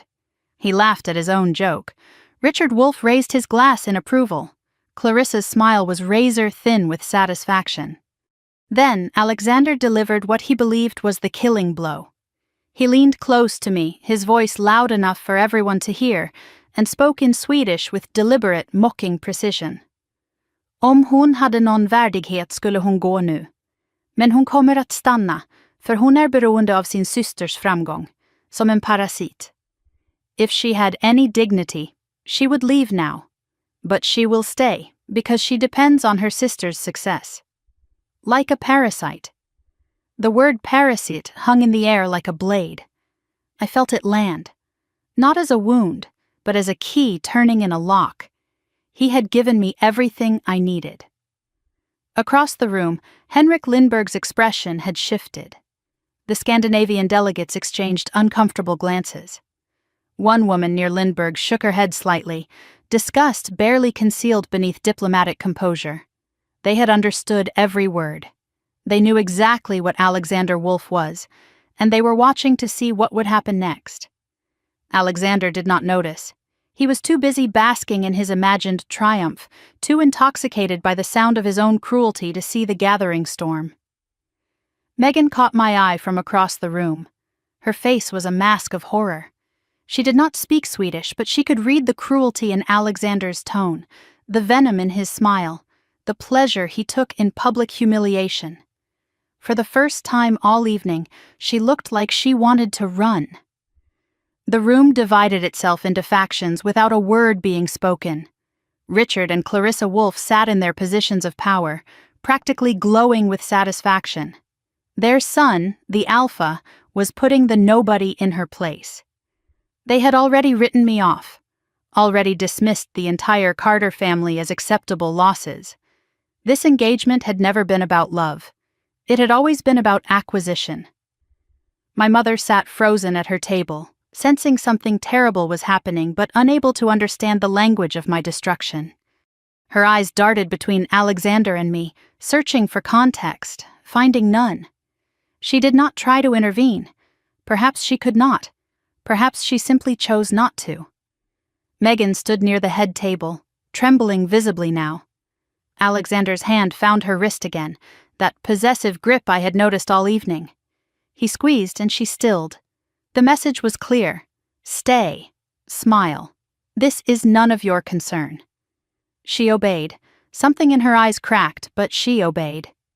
And then there was Lindberg. The old man had not moved, had not spoken, had not betrayed any reaction beyond that initial flash of disgust. But his eyes had never left me. He was watching me the way a chess master watches a promising player, not with pity, not with sympathy, but with anticipation. He knew something was about to happen. He was waiting to see what. Near the back of the room, I caught sight of Victoria Chen. The lawyer was watching everything with sharp, calculating eyes. Her hand moved almost imperceptibly toward her pocket. Recording? Documenting? I could not be sure. But I knew one thing with sudden clarity. Whatever happened next, there would be witnesses who remembered the truth. Time stretched in that moment of silence. I stood in the center of Alexander Wolf's world, surrounded by wealth and contempt and the crushing weight of 70 judgments. His words echoed in my mind, each insult a stone added to a pile that was supposed to bury me. Patetisk, mislicked, parasite, pathetic, failed, parasite. I could stay silent, accept the humiliation, walk out with whatever dignity remained and never look back. That was what they expected, what they wanted, the invisible sister, finally proving she deserved her invisibility. But I thought of Megan's trembling hands, of my mother's complicity, of the 3 years I had lost, the fellowship I had surrendered, the life I had sacrificed for a family that had never valued me. I thought of Uppsala, of Professor Erickson and the medieval texts and the snow falling outside my tiny apartment window, of the person I had been before that phone call shattered everything. I thought of who I wanted to be when this night was over, and I made my choice. A strange peace settled over me. The fear drained away. The doubt evaporated. What remained was clarity, crystal, cold, absolute. I knew exactly what I was going to do. I had known all night. I had just been waiting for the right moment. This was the right moment. I drew a slow, deliberate breath. I straightened my spine, assuming the posture I had learned in lecture halls and academic conferences. The posture of a scholar, not a servant. I looked at Alexander. Really looked at him. Past the expensive suit and the polished smile and the billions in his bank account. I saw what he was. A man so terrified of inadequacy that he needed to destroy anyone who revealed it. And then I let him see me. Not the invisible sister. Not the failed academic. Not the woman he had been trying to break for the last 3 hours. The real Emily Carter. Something shifted in the air. Alexander sensed it. His smile faltered for just a fraction of a second, uncertainty flickering behind his eyes. The room sensed it. Conversations that had resumed died away again. Attention sharpened. Even my mother straightened in her seat, some maternal instinct warning her that everything was about to change. I opened my mouth, and I spoke, in Swedish. Not the textbook Swedish Alexander had used, not the halting phrases of a tourist or the memorized sentences of a summer immersion program. Old Swedish, academic Swedish, the precise, formal language of medieval legal documents and royal proclamations, the Swedish that scholars spent years mastering and native speakers studied in university courses.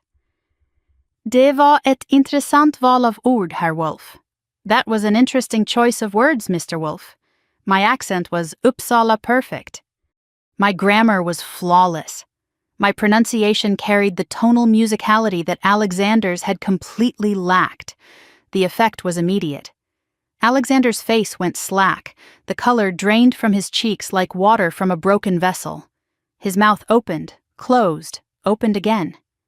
No sound emerged. He understood enough to know what had just happened. He understood that I had heard every word, every insult, every command, every cruelty he had believed was hidden behind a foreign language, and he understood that I was about to respond. Gasps rippled through the Scandinavian delegation. Henrik Lindberg's lips curved into the ghost of a smile. Richard Wolff's triumphant expression curdled into confusion. Clarissa's champagne glass tilted dangerously. My mother's hand flew to her mouth. She did not understand the words, but she understood the shift. She understood that her invisible daughter had just become the most visible person in the room. And Megan. My sister stared at me with an expression I had never seen before. Recognition. Realization. The dawning understanding that the woman she had taken for granted her entire life was someone she had never truly known. I took a step forward, closing the distance between myself and Alexander. My voice remained calm, measured, each word a blade wrapped in velvet. Du föreläste mig om sofistikering. Låt mig då visa dig vad verklig språkkunskap innebär. You lectured me about sophistication. Then let me show you what true linguistic mastery means. Alexander stumbled backward. A physical retreat from my words. The predator suddenly faced with something he had not expected, something he could not control. The room was frozen, suspended. 70 people holding their breath, waiting for whatever came next. I paused, letting the silence build, letting the weight of the moment press down on Alexander's shoulders, letting him understand that his humiliation was only beginning. And then, in a voice that carried to every corner of that gilded room, I delivered the first real blow. Du sa att jag inte förstod ett ord. Tillåt mig att korrigera dig. På 3 språk om du föredrar. You said I wouldn't understand a word. Allow me to correct you. In 3 languages, if you prefer. I smiled. It was the first time I had smiled all night. It was terrifying. I began with his grammar. Du använde fel verbform, I said, my Swedish flowing like water over stones. Förstår i detta sammanhang kräver konjunktiv. En form du uppenbarligen aldrig lärde dig. You used the wrong verb form. Understand in this context requires the subjunctive, a form you clearly never learned.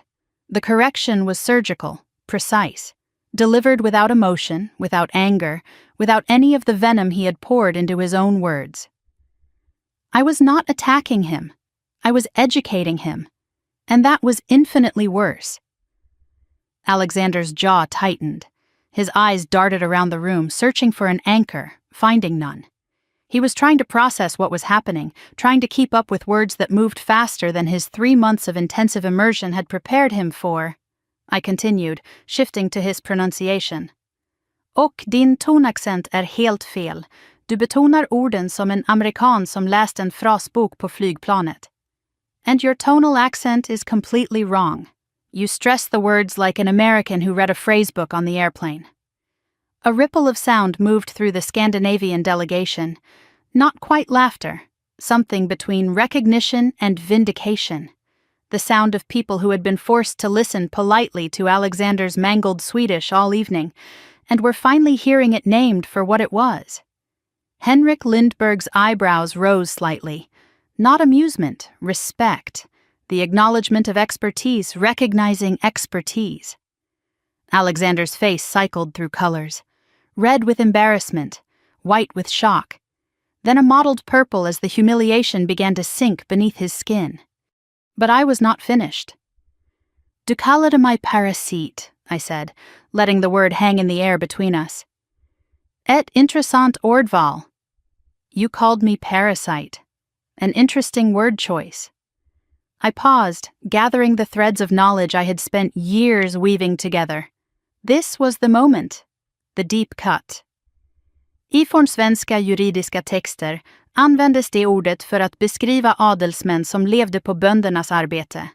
Män som tog utan att ge, som konsumerade utan att producera, som trodde att deras börd gav dem rätt att förakta dem som faktiskt byggde samhället. In old Swedish legal texts, that word was used to describe noblemen who lived off the labor of peasants, men who took without giving, who consumed without producing, who believed their birth entitled them to despise those who actually built society. I let the historical reference land, let the irony sink its teeth into him. Ironiskt, eller hur? Ironic, isn't it? Alexander had no response. He could not respond. He did not even understand the full depth of what I had said. But the Scandinavians did. They understood perfectly. And from their expressions, they appreciated the precision of the blade I had just slipped between his ribs. One of the Swedish delegates leaned toward another and whispered something. I caught the word Uppsala. They were connecting the dots. They were beginning to understand who they were really looking at. I did not announce my credentials. I did not need to. I simply demonstrated them. Om du verkligen vill diskutera språklig sofistikering, I continued, shifting into a more complex register, using constructions that no summer immersion course would ever teach. Låt oss tala om äldre Västgötalagen, den äldsta bevarade lagtexten på svenska. Jag tillbringade 2 år med att studera dess semantiska strukturer. If you truly wish to discuss linguistic sophistication, let us speak of the older Västgöta law, the oldest preserved legal text in Swedish. I spent 2 years studying its semantic structures. The reference was deeply academic, specialized, the kind of knowledge that took years of dedicated study to acquire, the kind that could not be faked or memorized from YouTube videos. Alexander's confusion was complete now. He was catching perhaps half of what I said, if that. His tutors had not prepared him for this. His intensive course had not covered medieval legal terminology. He was a tourist in a language I had made my home. The room was shifting around us. The non-Swedish speakers did not understand my words, but they understood the transformation they were witnessing. My posture had changed. My voice carried authority it had not possessed before. I was no longer the invisible sister, the failed academic, the woman Alexander had tried to humiliate into submission. I was a scholar, and I was teaching a very public lesson. Even my mother, who understood nothing of what I was saying, saw the change. Her eyes were wide, her hand still pressed against her mouth. She was watching her invisible daughter become visible in a way she had never imagined possible. I switched to English, allowing the entire room to hear what came next. I studied at Uppsala University, Department of Scandinavian Languages. My specialty was medieval linguistic evolution and legal terminology. The words fell into the silence like stones into still water. I left 3 years ago, not because I failed. I paused, letting the weight of the statement settle. Because my family needed me. My eyes found Megan across the room. My sister, my baby sister. The girl I had sacrificed everything for. Some of us make sacrifices. Megan's face crumpled. Tears streamed down her cheeks, cutting channels through her carefully applied makeup. For the first time, she was seeing the full cost of the phone call that had brought me home, the future I had surrendered. The life I had given up so she would not have to face our mother's illness alone. The silence that followed was absolute, profound, the silence of a room recalculating everything it had assumed about the woman standing at its center. Alexander's mouth moved, but no sound emerged. He looked like a man who had reached for a sword and found himself holding air. I turned back to him. You said I wouldn't understand a word. You offered 3 languages if I preferred. My smile returned, calm, controlled, devastating. Let me take you up on that offer. I addressed him first in Swedish, formal and precise, each word chosen with academic care. På svenska, du är en man som förväxlar rikedom med värde och arrogans med intelligens. In Swedish, you are a man who confuses wealth with worth and arrogance with intelligence. Alexander flinched but held his ground. Pride kept him standing even as everything else crumbled around him. I shifted to Norwegian, demonstrating the breadth of my expertise across the Nordic linguistic family. The language flowed differently, the cadence changed, but my fluency remained unbroken. På norsk, du trodde du kunne ydmyge mig fordi du ikke vidste hvem jeg var. Det var din første fejl. In Norwegian, you thought you could humiliate me because you did not know who I was. That was your first mistake. The Norwegian delegates leaned forward. She spoke their language too. The woman Alexander had dismissed as limited, as ignorant, as a burden, commanded their mother tongue with effortless precision. Finally, I delivered the killing stroke in Danish. Each word deliberate. Each syllable weighted with meaning. På dansk, din anden fejl var at antage, at tavshed betyder svaghed. Nogle gange betyder det bare, at man venter. In Danish, your second mistake was assuming that silence means weakness. Sometimes it just means one is waiting. 3 languages, 3 condemnations, 1 message. I had not just answered Alexander Wolf. I had dismantled him in the tongues of the very people he had been trying to impress. I had proven myself not merely competent, but superior, not merely educated, but masterful. And I had done it without raising my voice, without anger, without stooping to his level. I returned to English for my final words to him. I don't need to prove my intelligence to you, Alexander. I never did. I looked at him with something that might have been pity if I had allowed myself to feel it. You just proved yours to everyone in this room. The silence stretched for 3 heartbeats, the room suspended in the aftermath of what they had witnessed. Then, Henrik Lindberg rose from his seat and began to clap. The sound was slow, deliberate, each impact of palm against palm echoing through the hall like a gavel falling. This was not enthusiastic applause. It was something more powerful. It was judgment rendered, verdict delivered. Other Scandinavian delegates rose to join him. One by one, they added their hands to the rhythm. The Norwegian investors, the Danish businessmen, the Swedish bankers, all standing, all applauding, all acknowledging what had just occurred. The sound built, not into a standing ovation, but into something more meaningful, a recognition, a validation, a welcome into a world Alexander had tried to bar me from. American guests exchanged uncertain glances. The social calculus was shifting in real time. The woman they had dismissed as nobody was being honored by the most important people in the room. In this world, status was everything. And mine had just changed. Richard Wolf's face had gone gray. His son had humiliated himself in front of the man the family needed most. The deal, the evening, the carefully constructed image of Wolf excellence was crumbling before his eyes. Clarissa Wolf's champagne glass hung forgotten in her hand. Her practiced composure had finally cracked. She looked for the first time all evening like someone who did not know what to do next. And my mother. Patricia Carter sat in her chair with tears streaming down her face. But these were not tears of embarrassment or fear. She was looking at me like she was seeing a stranger, like she was realizing, far too late, that the daughter she had dismissed for years was someone extraordinary, someone she had never bothered to know. I could have destroyed him further. Standing in the center of that room, with the applause of powerful men still ringing in the air, I had everything I needed to reduce Alexander Wolf to rubble. His cruelty had been witnessed. His ignorance had been exposed. I could have listed every insult, translated every degrading word he had spoken, painted a complete picture of the small, petty man hiding behind his billions.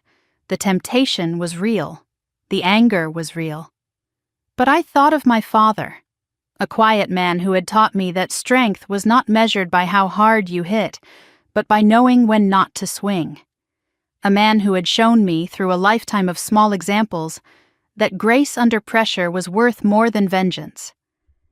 I thought of who I wanted to be when this night ended, and I made my choice.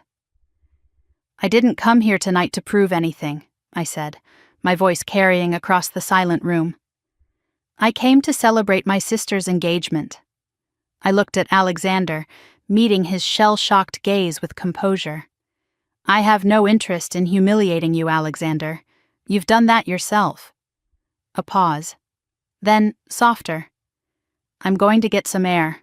When I come back, I hope we can all remember why we're actually here. I turned and walked toward the terrace doors. Not fleeing, not retreating, choosing to exit with the dignity he had tried to strip from me. The room watched me go. There was no satisfaction in my posture, no triumph in my stride. Just a woman who had proven her worth and did not need applause to confirm it. That restraint, I would learn later, impressed the room more than any finishing blow could have. Henrik Lindberg nodded slowly as I passed, and in his eyes I saw the recognition of a decision made. Whatever he had been considering about Emily Carter, my choice to walk away with grace had settled it. I reached the terrace doors. My hand touched the cool metal of the handle. I was almost free. Then Alexander's voice cut through the silence. "Don't you dare walk away from me." The words were loud, desperate, ugly, stripped of all the polish and charm that had defined him throughout the evening. I turned back. Alexander was striding toward me, finger pointing like a weapon. His face was contorted with rage, the mask completely shattered now, revealing the petulant, wounded creature beneath. "You think you can embarrass me in my own party and just leave?" He stopped a few feet away, chest heaving, eyes wild with something that looked almost like panic. "You planned this. You came here to sabotage me." The accusation was irrational, wild, the desperate flailing of a man watching his carefully constructed world collapse around him. He turned to the room, seeking allies he no longer had. "Don't you see what she's doing? She's trying to ruin the Lindbergh deal." His voice rose, cracking at the edges. She probably researched everything, memorized phrases to make herself look smart. He was grasping now, spinning narrative from thin air, trying to rewrite what everyone had just witnessed. This isn't about language, this is corporate espionage. A few guests shifted uncomfortably. Accusations like that carried weight in this world. Even false ones could cause damage. Richard Wolf stepped forward, placing himself beside his son, backing the narrative. Alexander raises a valid point. How did she know about the Nordic connections? Clarissa joined the formation. She was lurking near private conversations all evening. I noticed it myself. The story was being constructed in real time. Emily Carter, not the wronged party, but the infiltrator. Not the victim, but the spy. The Scandinavians exchanged glances. They knew the truth. But would they speak? Would they risk the political complications of contradicting a powerful family in their own territory? Alexander smelled blood. His confidence began to return, fed by his parents' support and the uncertainty rippling through the crowd. "I want her removed," he announced. "Security, escort Ms. Carter out immediately." He turned to me, triumph returning to his eyes. "And someone call my lawyers. We're going to get to the bottom of this." His voice dropped, cold and hard and full of promise. "You think speaking a few languages makes you special? I will bury you. I will make sure no university, no institution, no one ever takes you seriously again." The threat hung in the air, real and dangerous. Security guards appeared at the edges of the room, awaiting their orders. My mother sat frozen in terror. Megan stood paralyzed between her fiancé and her sister. And I stood alone, facing a billionaire's fury with nothing but the truth on my side. Then a voice cut through the chaos. Clear, calm, absolute. "Mr. Wolf." Henrik Lindberg had not sat back down after his applause. He stood near the head table, his posture relaxed, his expression carved from Arctic ice. "I think you should stop talking now." Alexander wheeled toward him. "Henrik, I told you, this is a family." "I know exactly what this is," Lindberg interrupted. His voice was soft but carried the weight of empires. "And I know exactly who she is." He began walking toward the center of the room, each step measured and deliberate. "Which is more than I can say for you." He reached into his jacket pocket and withdrew a folded document. His eyes found mine for just a moment, and I saw something there that looked almost like respect. Then he turned to face Alexander Wolf. "Before you destroy this woman, Mr. Wolf, perhaps you should know who you're actually dealing with." He unfolded the paper with the careful precision of a man about to deliver a verdict. "Allow me to introduce Dr. Emily Carter, my former research assistant at Uppsala, co-author of the Lindbergh Protocol on Nordic Trade Language Standards, and the reason half the contracts your company uses are legally enforceable in Scandinavian markets." The words landed like a bomb in the center of the room. Co-author of the Lindbergh Protocol.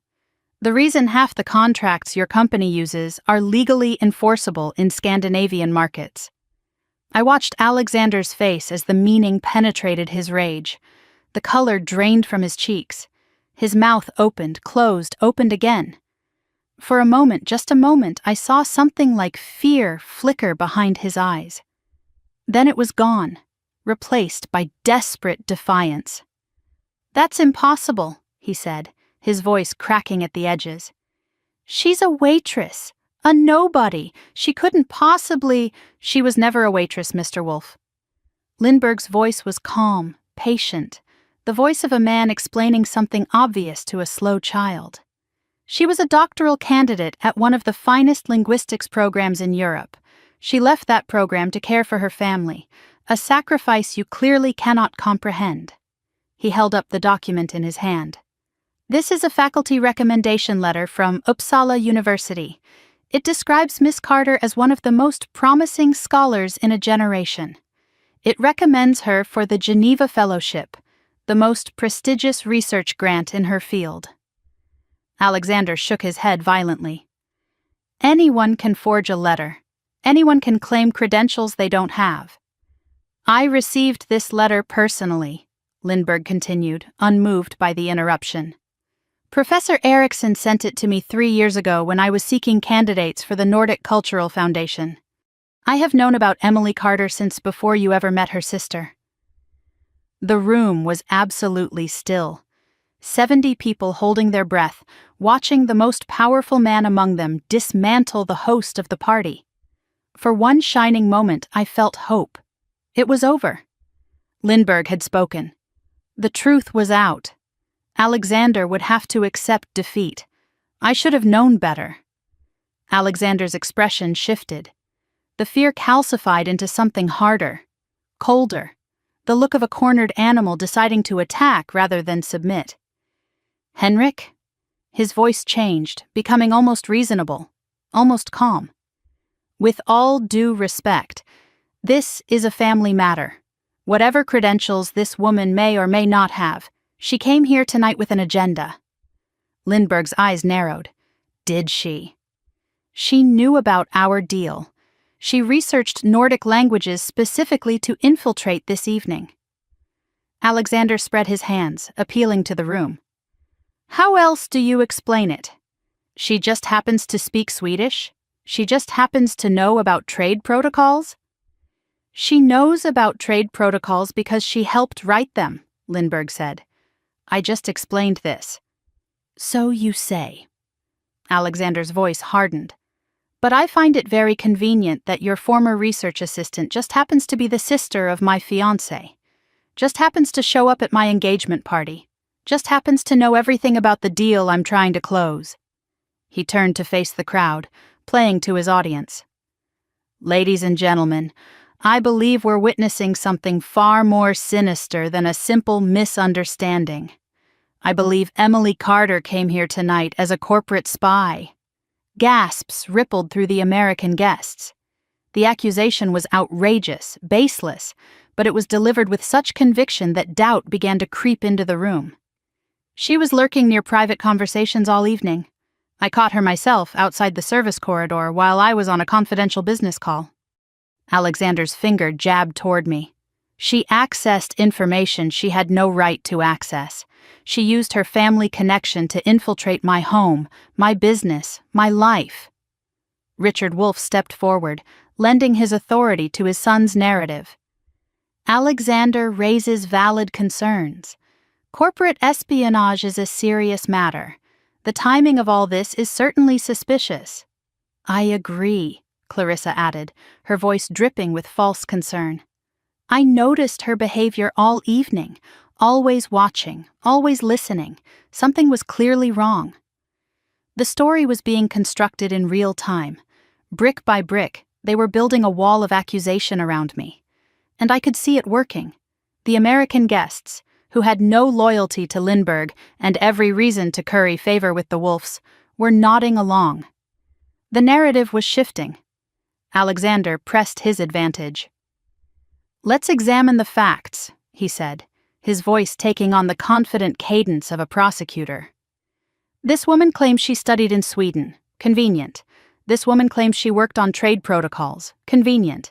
This woman speaks the exact languages needed to understand my private business discussions. Very convenient. He laughed, a sharp, ugly sound. For all we know, she memorized phrases from the internet. Con artists do it all the time. They research their targets, learn just enough to seem credible, then strike when the moment is right. Mr. Wolff, Lindbergh said, his patience visibly thinning. I am telling you that I personally know this woman's credentials. I am telling you that I have seen her academic work.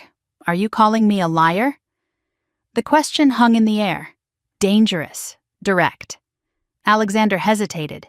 Even in his rage, he knew better than to directly insult the man he needed most. But he could not back down. His pride would not allow it. I'm saying you may have been deceived, he said carefully. I'm saying that this woman is clearly clever enough to fool even intelligent people. She fooled my fiancé. She fooled her own mother. Why not a respected businessman who met her briefly 3 years ago? He turned to the security guards who had appeared at the edges of the room. I want her removed from this property immediately. And I want a full investigation into how she obtained access to proprietary information. His eyes found mine, blazing with triumph and hatred. You picked the wrong family to target, Emily Carter. I will bury you. I will make sure no university, no institution, no one ever takes you seriously again. By the time my lawyers are finished, you won't be able to get a job teaching kindergarten. The threat was real. He had the money to make it happen. He had the connections, the resources, the sheer vindictive will to destroy someone who had embarrassed him, and I was standing alone against all of it. Lindbergh opened his mouth to respond, but Richard Wolff cut him off. Henrik, please. Richard's voice was smooth, conciliatory, the voice of a man trying to salvage a business relationship. This is clearly a complicated situation. Why don't we discuss it privately? away from all these witnesses. I'm sure we can come to an understanding. It was a bribe wrapped in politeness, an offer to make the problem disappear if Lindbergh would just stop making things difficult. Lindbergh's expression did not change. There is nothing to discuss privately, Richard. Your son has just accused an innocent woman of crimes she did not commit, in front of dozens of witnesses. That is not something I am willing to overlook. Innocent? Alexander laughed. She humiliated me in front of my guests. She sabotaged my engagement party. She responded to your insults in the language you chose to deliver them, Lindbergh interrupted. Nothing more, nothing less. If you feel humiliated, Mr. Wolf, I suggest you examine who is truly responsible for that humiliation. The rebuke was surgical, but Alexander was beyond hearing reason now. His world was crumbling, and he needed someone to blame. Remove her, he commanded the security guards. Now. The guards hesitated, looking between Alexander and Lindbergh, unsure whose authority to obey. Touch her, Lindbergh said quietly, and I will personally ensure that every Nordic investment fund withdraws from American markets within the month. Try me. The guards froze. It was at that moment that my mother appeared at my side. I had not seen her approach. She seemed to materialize from the crowd, her face pale and streaked with mascara, her hands wringing together in that nervous gesture I remembered from childhood.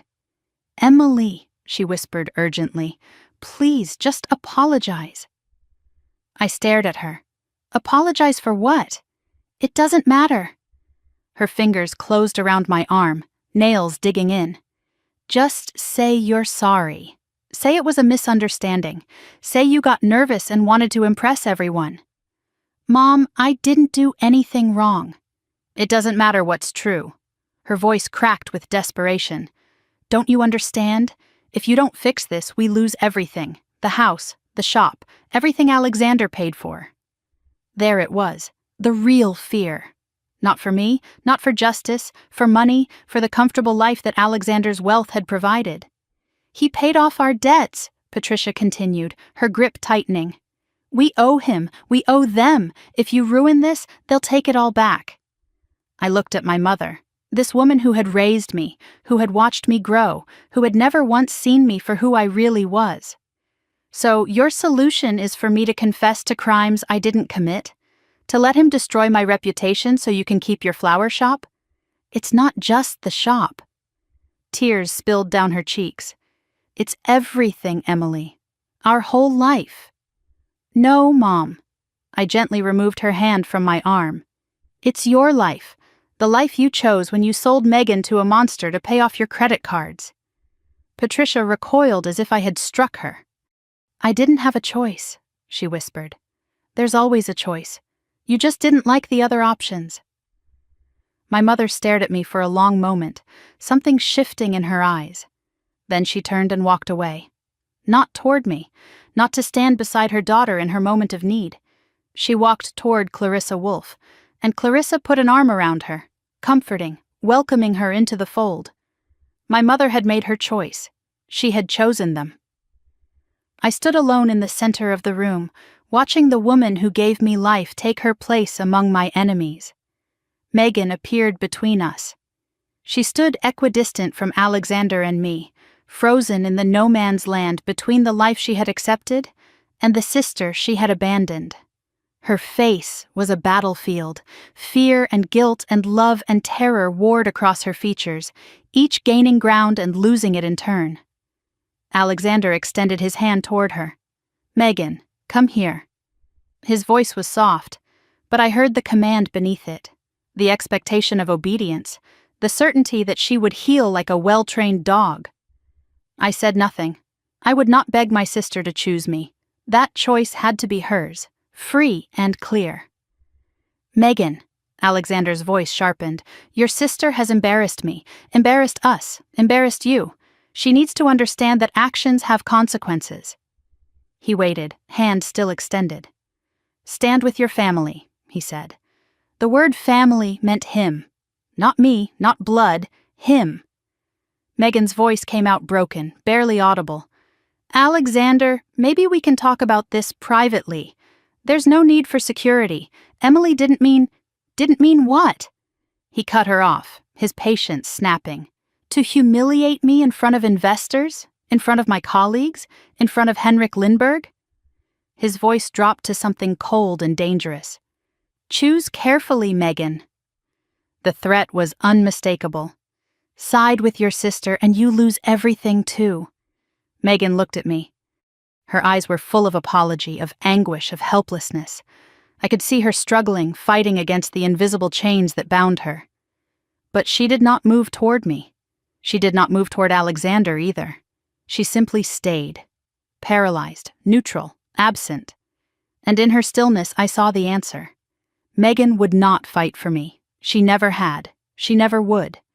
I understood now with perfect clarity. 3 years ago, she had called me home.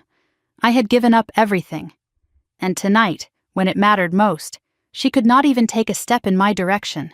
The grief was enormous, but so was the clarity. I was alone. I had always been alone, and maybe that was okay. Alexander smiled at Megan's silence. He had won. She had not chosen me. In his world, that was the same as choosing him. Remove her, he ordered the guards again. 2 security men moved toward me. Professional, expressionless, hands ready to grip my arms and escort me out like a criminal. The room watched, some uncomfortable, some entertained, some ashamed. Any last words? Alexander asked, savoring his victory. Before you're escorted out like the fraud you are? He wanted me to beg, to cry, to crumble. He wanted proof that he had won, that his power was absolute, that a woman with nothing could never stand against a man with everything. I looked at him. Really looked at him. Past the expensive suit and the billions in his bank account and the security guards waiting to drag me away. I saw what he was. A man so terrified of inadequacy that he needed to destroy anyone who revealed it. A man who measured his worth in other people's submission. A man who would spend his entire life chasing a sense of value he would never find. I almost felt sorry for him. I came here tonight for my sister, I said. My voice was quiet but steady. Not for you, not for your money, not for your approval. I straightened my spine and met his gaze without flinching. You insulted me in a language you assumed I couldn't understand. That was your choice. I responded in kind. That was mine. I took a breath. I have nothing to apologize for, and I have nothing to fear from you. My voice carried across the silent room. Do what you want. I will not break for your satisfaction. The silence that followed was absolute. Even the guards hesitated, uncertain. For one moment, Alexander looked almost afraid. Then his face hardened. Get her out of... Enough! The word cut through the room like a blade. Henrik Lindbergh had moved while everyone was focused on me. He stood now at the center of the floor, his posture relaxed, his expression carved from ice. That is quite enough, Mr. Wolf. Alexander whirled toward him. Henrik, I told you this is... I know exactly what this is. Lindbergh's voice was quiet, but carried the weight of continence. And I know exactly who she is, which is more than I can say for you. He reached into his jacket and withdrew another document. This one was thicker, bound, official. Before you destroy this woman, he said, perhaps you should understand what you're actually destroying. He looked at me, and in his eyes I saw something I had not expected to find. Respect. Then he turned to face the room. Allow me to explain exactly who Emily Carter is, and exactly what she has done for the very business you claim she's trying to sabotage. Lindbergh held the document where everyone could see it. The paper was thick, official, bearing the letterhead of Uppsala University and the formal stamps of European academic institutions. Even from where I stood, I could see that it was not something hastily produced or easily forged. This is a faculty recommendation letter, Lindbergh said, his voice carrying to every corner of the silent room. Written by Professor Erik Eriksson, chair of the Department of Scandinavian Languages at Uppsala University, It is dated 3 years ago, addressed to the selection committee of the Geneva Fellowship. He paused, letting the weight of the institution settle over the crowd. Even those who had never heard of the Geneva Fellowship could sense its significance from his tone. "Allow me to read a portion." He adjusted his glasses and began to recite. Miss Carter demonstrates extraordinary aptitude in medieval Scandinavian linguistics. Her work on semantic evolution in Nordic legal texts is groundbreaking. Her analysis of the older Vestgota law has already been cited by scholars across 3 continents. He looked up at the room, then at Alexander. Groundbreaking, not adequate, not promising, groundbreaking. He continued reading. "She is, without reservation, the finest student I have supervised in 30 years. Her departure from our program would be a significant loss to the field of linguistic scholarship." The words landed like stones in still water. Ripples of reaction spread through the crowd, murmurs, shifting postures, the recalculation of everything they had assumed about the woman in the modest dress. I stood frozen, hearing my former life described by someone I had never met speaking about a letter I had never read. Professor Erickson had believed in me that much, had fought for me that much, and I had walked away without ever knowing. The grief of what I had lost, mixed with the unexpected validation of what I had been. My eyes stung, but I would not cry, not here, not now. Alexander's face had gone through several transformations during Lindbergh's reading: confusion, doubt, horror. Now it settled into desperate defiance. "That letter could be fabricated," he said, his voice lacking its earlier conviction. "Anyone can forge academic credentials. It doesn't prove anything." Lindbergh's eyebrow rose a fraction of an inch. "Fabricated? I received this letter personally, Mr. Wolf. Professor Erickson sent it to me when I inquired about promising candidates for a research position at the Nordic Cultural Foundation." He folded the letter carefully and returned it to his pocket. "I have known about Emily Carter for 3 years. I was disappointed when she withdrew from consideration. The academic world lost one of its brightest minds." His eyes found mine for a moment. "Now I understand why she left. Family obligations, sacrifice, concepts you seem unfamiliar with." Alexander shook his head, grasping for purchase on a narrative that was slipping away from him. "Fine. She was a good student.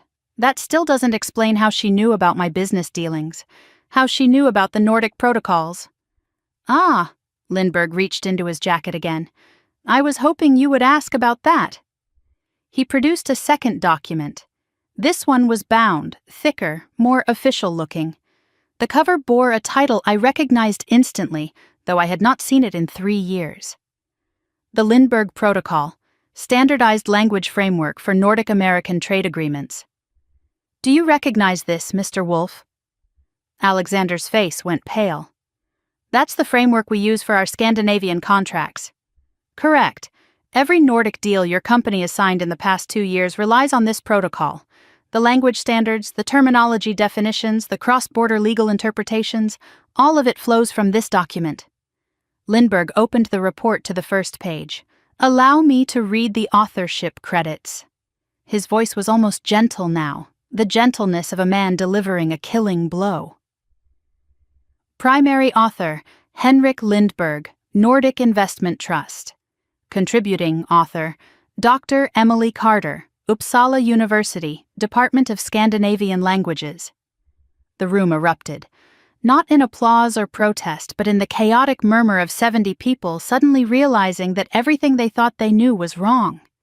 The woman Alexander had called a parasite, a fraud, a burden, had literally written the rules his company depended on. "That's impossible," Alexander whispered. But the fight had gone out of his voice. Lindbergh addressed the room at large, his tone shifting into that of a lecturer explaining something fundamental. 3 years ago, my foundation commissioned a study on linguistic barriers in international trade law. The problem was significant. Contracts written in English often lost crucial nuances when translated into Nordic languages. Legal disputes arose from simple misunderstandings of terminology. He gestured toward me. We needed someone who understood both medieval legal terminology and modern contract language. Someone who could trace the evolution of words across centuries and explain why a term that meant one thing in 14th century Swedish might mean something entirely different in 21st century Norwegian. There was only one candidate qualified for the work, Emily Carter. He let that sink in. She completed the research in 8 months, ahead of schedule, under budget. The protocol was implemented across 17 countries. It has facilitated over $4 billion in trade agreements. $4 billion. The number hung in the air, impossible to ignore. Every contract you have signed with Nordic partners uses language frameworks that Emily Carter developed, Lindberg continued, turning back to Alexander. The very deal you are trying to close with me tonight would not exist without her work. He paused, and when he spoke again, his voice was sharp as a blade. You called her a parasite, a fraud, a burden to her family. Each word was precise, deliberate, devastating. She is the foundation your empire stands on, and you did not even know her name. Alexander's mouth opened. No sound emerged. For the first time all evening he had no words, in any language. The room waited in stunned silence. Lindberg was not finished. Let us examine your accusations one by one, he said, his voice taking on the cadence of a prosecutor delivering a closing argument. You claimed Miss Carter came here as a corporate spy, that she researched Nordic languages specifically to infiltrate this evening. He shook his head slowly. She speaks Swedish because she lived in Sweden for 2 years, studying at one of the world's finest universities. She speaks Norwegian and Danish because those languages are part of the same linguistic family, and any serious scholar of Scandinavian linguistics masters all 3. He turned to the room. She did not research these languages to spy on you, Mr. Wolf. She mastered them years before she ever heard your name. Alexander tried to interject, but Lindberg continued without pause. You claimed she knew about your deal with me, that she somehow accessed confidential information. A thin smile crossed his face. She knew nothing about our deal until tonight. I approached her. I recognized her name from the protocol she helped write. I was curious whether the brilliant scholar I had read about was the same woman your fiancé's sister turned out to be. He looked at me. I found that she was. And I found something else as well. I found a woman who had given up everything for her family, who had sacrificed her career, her fellowship, her entire future because her sister called and said she needed help. His voice softened. Miss Carter did not come here to sabotage you. She came here to support her sister's engagement. The only reason she is standing in this room is because she loves her family more than she loves herself. He turned back to Alexander. Can you say the same? The silence that followed was absolute. You called her a fraud, Lindberg continued. You suggested her credentials were fabricated, memorized from YouTube, I believe you said. His contempt was barely concealed now. Miss Carter's dissertation research is cited in 14 academic journals. Her work is used by 3 Scandinavian governments. The language standards she developed are taught in universities across Europe. He stepped closer to Alexander. She is not a fraud, Mr. Wolf. She is one of the most accomplished young linguists in her field. The only fraud in this room is the man who pretended 3 months of language classes made him an expert. The words hit like physical blows. Alexander flinched with each one. You called her pathetic, failed, a burden to her family. Lindberg's voice went quiet, but it carried further than any shout. Miss Carter left Uppsala at the height of her career. She gave up the Geneva Fellowship, an opportunity most scholars would sacrifice anything for, because her sister called and said she was needed. He looked at Megan, still frozen between worlds, then at Patricia, standing with the wolves. She sacrificed everything for the people in this room, and this is how they repay her. The observation hung in the air, an indictment of everyone who had failed me. I have heard enough accusations tonight, Lindberg said finally. Now let me offer one of my own. His eyes locked on Alexander. You, Mr. Wolf, are a bully, a petty, insecure man who tears others down because you cannot build yourself up. You thought you were exposing her tonight. Instead, you exposed yourself. Richard Wolff's face had gone from gray to purple during Lindbergh's speech. He had been watching his son's reputation and his company's future disintegrate in real time. When Lindbergh finished, Richard stepped forward, but not to support Alexander. His expression was that of a man watching everything he had built collapse into rubble. Lindbergh turned to address the room at large. I came here tonight prepared to finalize a $200 million investment in Wolff Capital's Nordic expansion. The number sent a ripple through the crowd. $200 million. The kind of money that changed companies, changed lives. That investment is now withdrawn. Alexander lunged forward. Henrik, wait. Let's discuss this privately. Whatever you want, whatever terms. Lindbergh raised a hand, stopping him mid-sentence. There is nothing to discuss, Mr. Wolff. His voice was ice. I do not invest in companies led by men who humiliate women for sport. I do not partner with people who accuse innocent parties of crimes to cover their own embarrassment. And I certainly do not do business with anyone who treats the architect of our shared success as a servant. The words fell like hammer blows. The other Scandinavian delegates began to rise from their seats. One by one, they moved toward the exit. A Swedish banker paused beside Lindbergh. We stand with Henrik. The Nordic Consortium withdraws its interest. A Norwegian investor added his voice. Our firm as well. This behavior is unacceptable in any business context. The exodus was quiet but devastating. Hundreds of millions of dollars walking out the door. The future Alexander had been building evaporating before his eyes.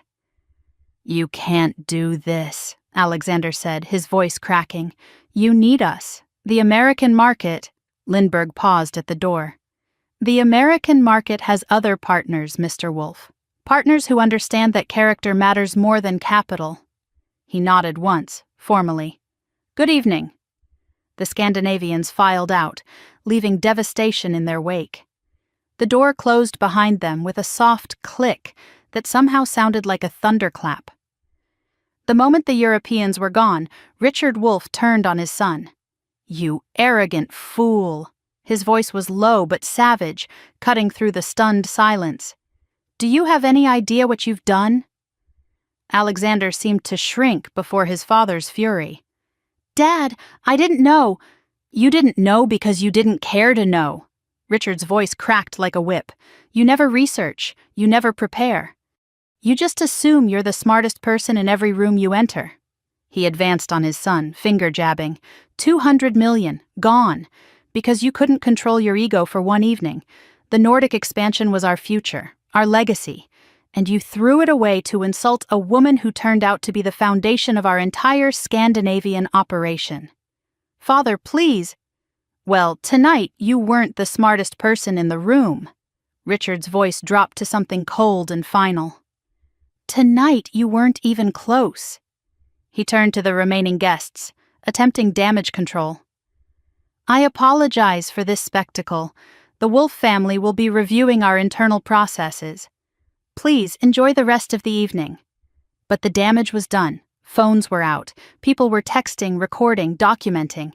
By morning, this would be on every financial gossip site in Manhattan. The story of how Alexander Wolff destroyed a $200 million deal by insulting his future sister-in-law. Clarissa Wolff stood apart from her husband and son, watching the destruction with cold, calculating eyes. She did not move to comfort Alexander. She did not defend him. She was already calculating how to distance herself, how to preserve her social standing, how to emerge from this wreckage unscathed. Even his mother would not protect him now. Alexander stood alone in the center of the room. His father had turned against him. His mother had abandoned him. His investors had fled. His reputation was in tatters. He looked around for an ally and found none. Now he knew how I had felt 15 minutes ago. The difference was that I had not deserved it. I stood in the same spot I had occupied throughout the entire confrontation. The room had transformed around me. The hostile tribunal had become smoking ruin. I should have felt triumphant. I had been vindicated. My enemies were destroyed. Instead, I felt hollow. I looked at my mother, still standing with Clarissa Wolfe. Patricia would not meet my eyes. Shame? Fear? I could not tell anymore. I was not sure I cared. I looked at Megan, still frozen between worlds. My sister's face was wet with tears, but she had not moved toward me. Not even now, not even after everything. The victory was real, but so was the loss. I had proven my worth, and I had lost my family doing it. Victoria Chen appeared beside me, moving quietly through the thinning crowd.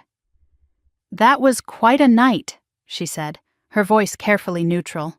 "Is it over?" "The immediate crisis, yes." She shrugged slightly. "The aftermath, that's just beginning." She pressed a card into my hand. "My direct line. You're going to need a lawyer who isn't afraid of the wolves." She disappeared into the crowd before I could respond. I looked at the card in my hand, then at the ruins of the party around me. I had come here invisible. I was leaving something else entirely. Vindicated? Victorious? Neither word felt right. I had come here for my sister. I was leaving without her. I had proven my worth. I had lost my family. Was that winning? A hand touched my arm. I turned, expecting another stranger, another business card, another complication. Instead, I found Megan. My sister stood before me, tear-streaked and trembling, but finally moving toward me instead of away. "Emily," she whispered, her voice breaking. "I'm so sorry. I'm so sorry." And for the first time all night, I did not know what to say. Megan stood before me, and for a moment I did not recognize her. The polished fiancé, the perfect accessory. The woman who had spent the entire evening performing a role she had been trained to play was gone. In her place was my little sister, tear-streaked, trembling, makeup ruined, looking at me with eyes that held nothing but raw, desperate truth. "Emily," she whispered again, "I'm so sorry." I did not move immediately. Part of me wanted to embrace her, to forgive instantly, to pretend that the years of distance and the wounds of this evening could be erased with a single apology. But another part remembered. The bathroom where she had accused me of jealousy. The frozen silence when Alexander attacked me.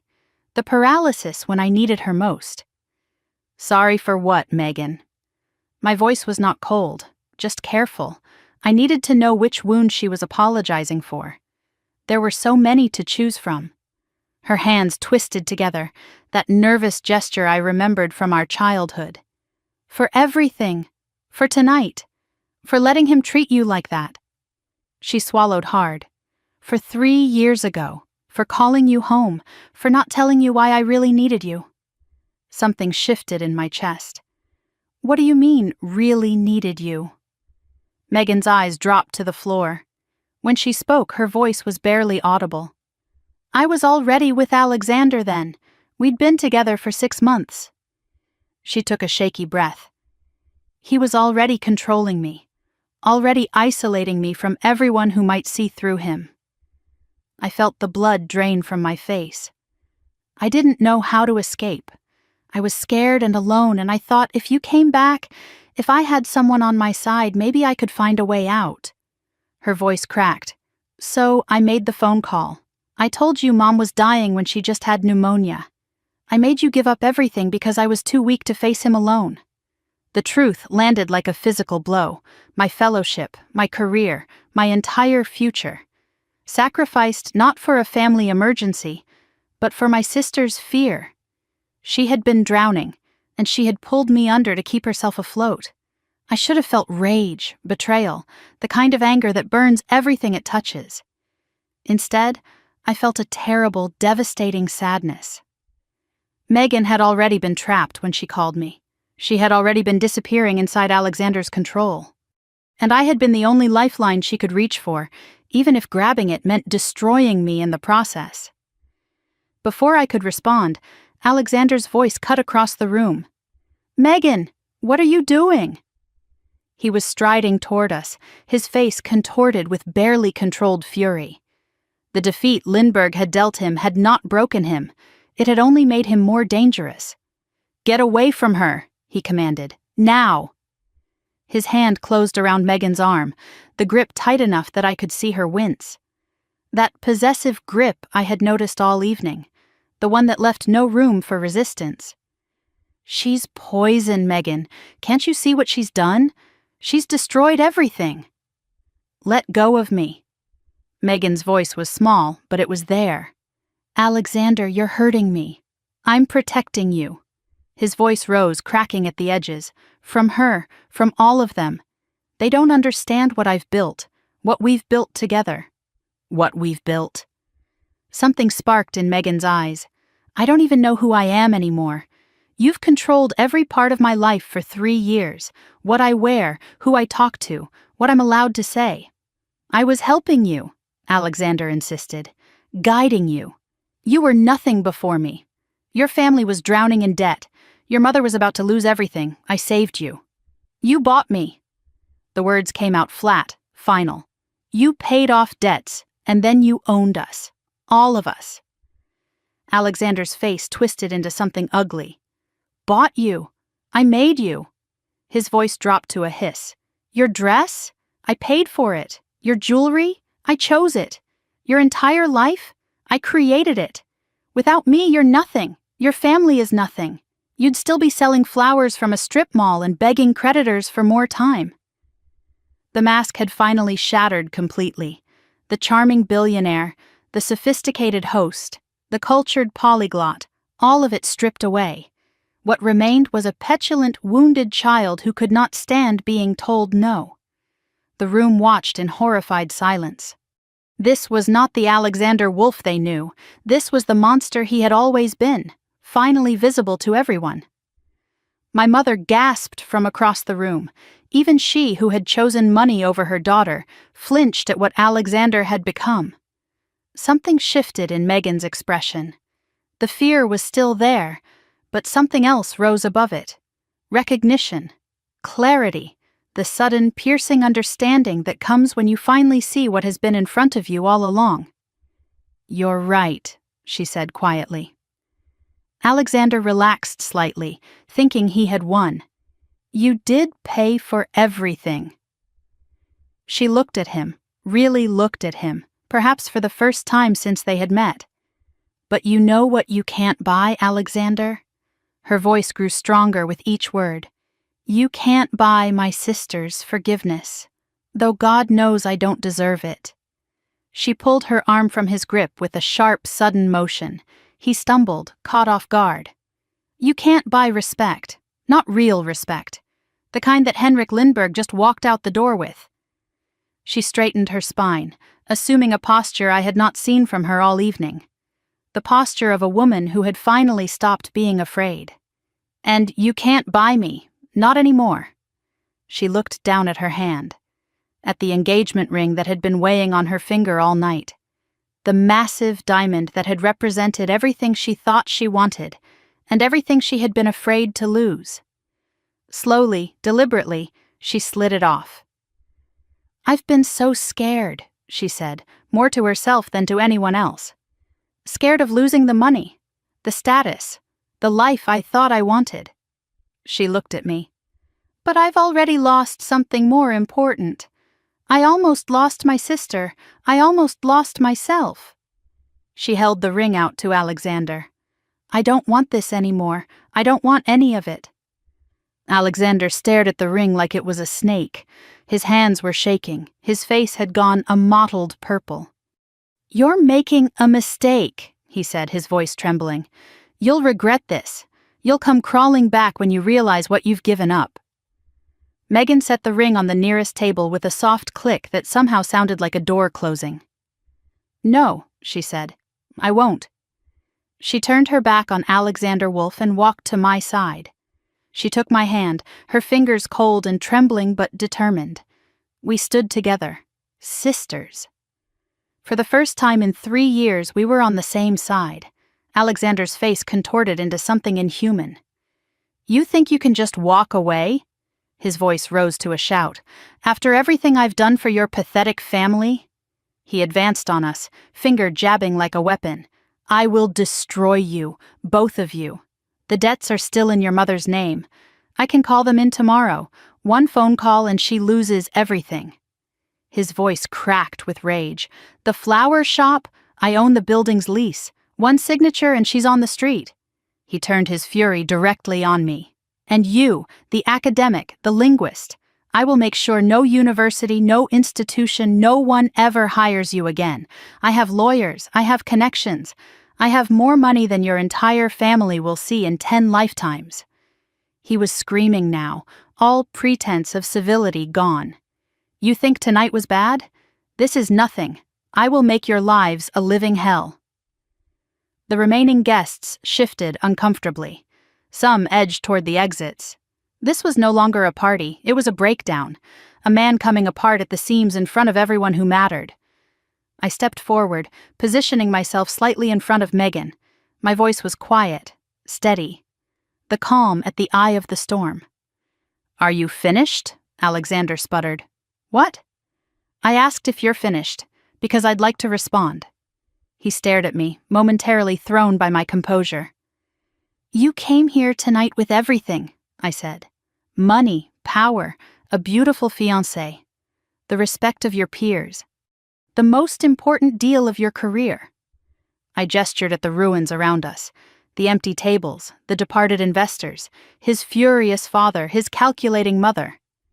"And now, look around you." My voice carried across the silent room. "Your deal is gone. $200 million walked out the door. Your reputation is destroyed. By morning, every financial gossip site in Manhattan will be running this story. Your family is ashamed of you. Your father just called you an arrogant fool in front of everyone, and your fiancé just gave back your ring." I met his eyes without flinching. "I didn't do that, Alexander. You did. Every bit of it." I let the words sink in. "You destroyed yourself. I just watched." Alexander's hand rose. Not quite a fist, but close. The room gasped. For one terrible moment, everyone believed he might actually strike me. I did not move. I did not flinch. I looked at him with something that might have been pity. "Go ahead," I said quietly. "Give them one more reason to remember who you really are." His hand trembled in the air between us. The moment stretched, elastic and dangerous. Then Richard Wolff's voice cut through the tension. "Alexander, enough." Richard strode forward, his face carved from stone. He did not look at his son with love or concern.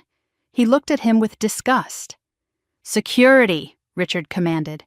"Escort my son to the private lounge. He needs to calm down." Alexander wheeled on his father. "You're taking her side, after everything she's done?" "There are no sides left to take." Richard's voice was ice. "There's only damage control, and right now, you are the damage."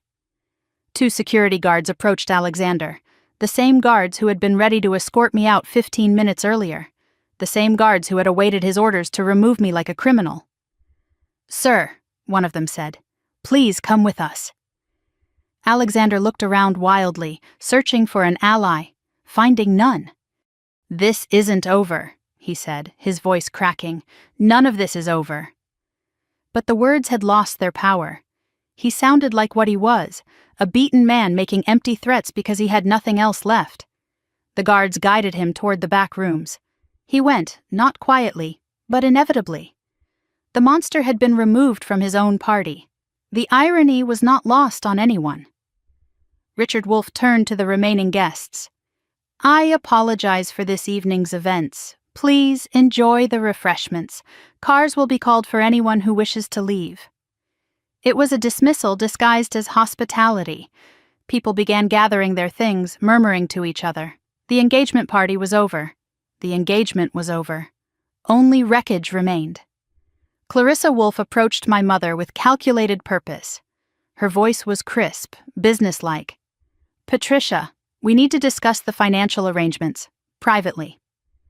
My mother looked at Megan and me. For one moment I thought she might stay, might finally choose her daughters over her debts.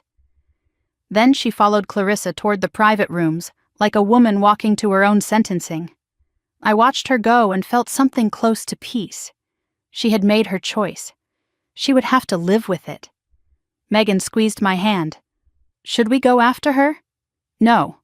I turned to face my sister. This is between Mom and them now. Megan's face crumpled with guilt.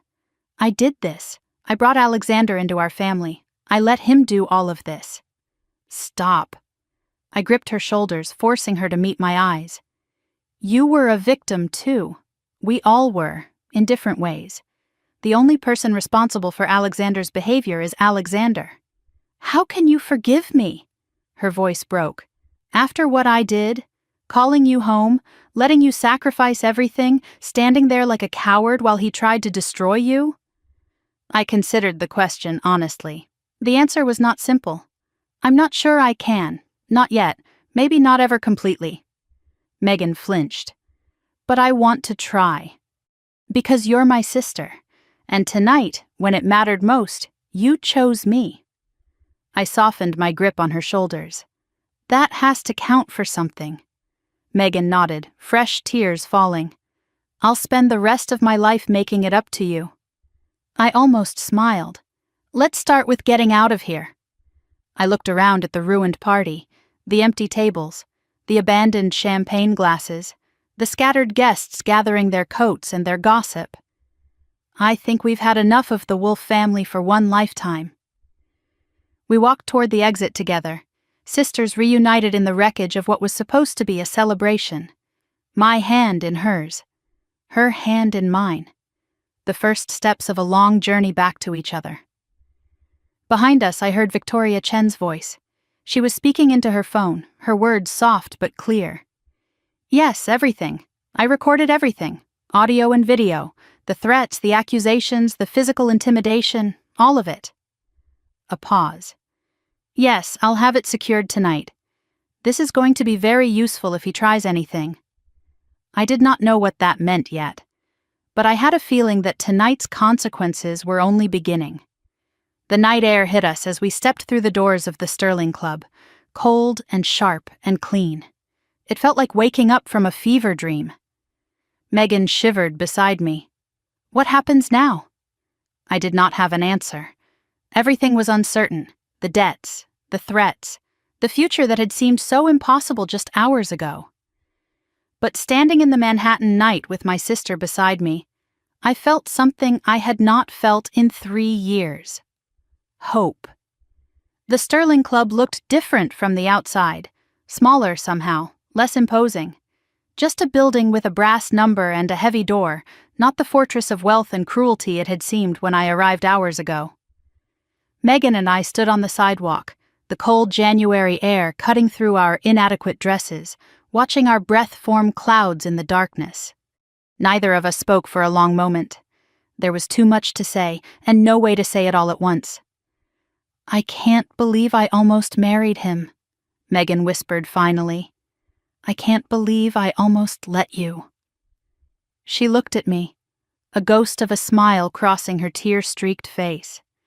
Since when could you stop me from doing anything? Fair point. You've always been the stubborn one. The exchange was light, fragile. The first tentative steps across a bridge we had burned years ago and were only now trying to rebuild. It was not forgiveness, not yet. But it was something. A foundation we could build on, if we chose to.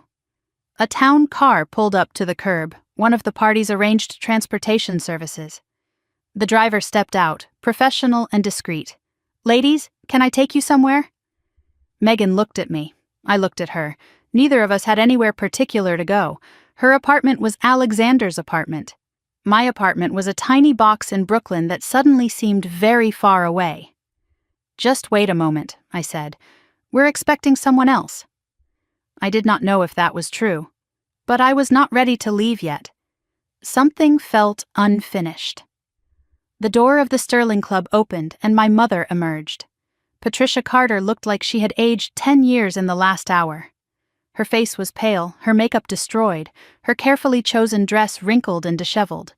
She moved slowly, each step weighted with something I could not immediately identify. Shame, perhaps. Or fear. She saw us standing by the car and stopped. For a moment I thought she might turn around and go back inside. Might choose the Wolfs one final time. Then her shoulders sagged, and she walked toward us. "Girls," she said. Her voice cracked on the single word. "What did Clarissa say?" I asked. My mother's laugh was hollow, humorless. "What do you think? The arrangement is over. The debts, they're calling them in." Megan's face went pale. "All of them?" Patricia nodded. "Alexander transferred the loans to a holding company last year. Clarissa says they'll demand full payment within 30 days. The number hung unspoken in the cold air. $200,000. Money none of us had. Money that had seemed manageable when it was spread across years of quiet payments, but that became impossible when demanded all at once. "This is my fault," Megan said, her voice breaking. "I should have left him sooner. I should have—" "No." My voice was firm. "This is not your fault. It's his. It's always been his." I looked at my mother. "And some of it, not all, but some, is yours, Mom." Patricia flinched but did not argue. She could not argue. The truth was too obvious to deny. "I was so scared," she whispered. "After your father died, everything fell apart. The bills, the shop, the house. I didn't know what to do. I just wanted to feel safe again." Her voice cracked. "Alexander offered safety, or what looked like safety. I didn't look too closely at the price. I didn't want to see it." She looked at me, tears spilling down her cheeks. "I should have protected you, both of you. Instead, I chose money over my own daughters." The admission hung in the air. Ugly, true, necessary. I studied my mother, this woman who had made me invisible for 29 years, who had dismissed my achievements and celebrated my sisters, who had demanded I apologize for being attacked, who had stood with the Wolfs while I faced them alone. I could have raged at her, could have listed every wound, every dismissal, every moment of being less than. The ammunition was there, loaded and ready. Instead, I felt something unexpected. Pity. And beneath it, buried deep but still present, love. The stubborn, complicated love that exists between parents and children even when it probably should not. "I'm not going to say it's okay," I said finally, "because it's not." Patricia nodded, accepting the judgment. "But I'm not going to abandon you either. We'll figure out the money, together, as a family, whatever that means now." Megan reached out and took Patricia's hand. Then she took mine. 3 women, connected for the first time in years. The circle was broken in places, but it was still a circle. We stood there in the cold, holding on to each other, and I felt something shift. Not healing, not yet. But the possibility of healing. The first fragile shoots of something that might, with time and care, grow into something real. "Okay," I said. "Let's figure this out." We climbed into the town car, the 3 of us crowded together on the back seat. The warmth was welcome after the January cold, and for a moment we just sat, letting the heat seep into our bones. I pulled out my phone and started making mental calculations. My savings, carefully hoarded from years of freelance translation work, amounted to maybe $15,000. Megan's finances were unknown to me, but I suspected Alexander had controlled every penny. "Meg, do you have anything saved? Anything he didn't know about?" Megan hesitated. "There might be something." Patricia looked up. "What do you mean?" "Before Alexander, before he started controlling everything, I had a small account. Money Grandma left me." Megan's voice was quiet, almost ashamed. "I never told him about it. It was my secret escape fund, in case I ever found the courage to leave." She looked at her hands. $42,000. I've never touched it. "That's a start," I said, "a real start." My mind was already working. "We can negotiate with the holding company, partial payment, a payment plan. They want money, not a lawsuit." Patricia shook her head. "They'll never agree to that." "They might. Victoria Chen recorded everything tonight. Alexander's threats, his behavior, the way he treated us.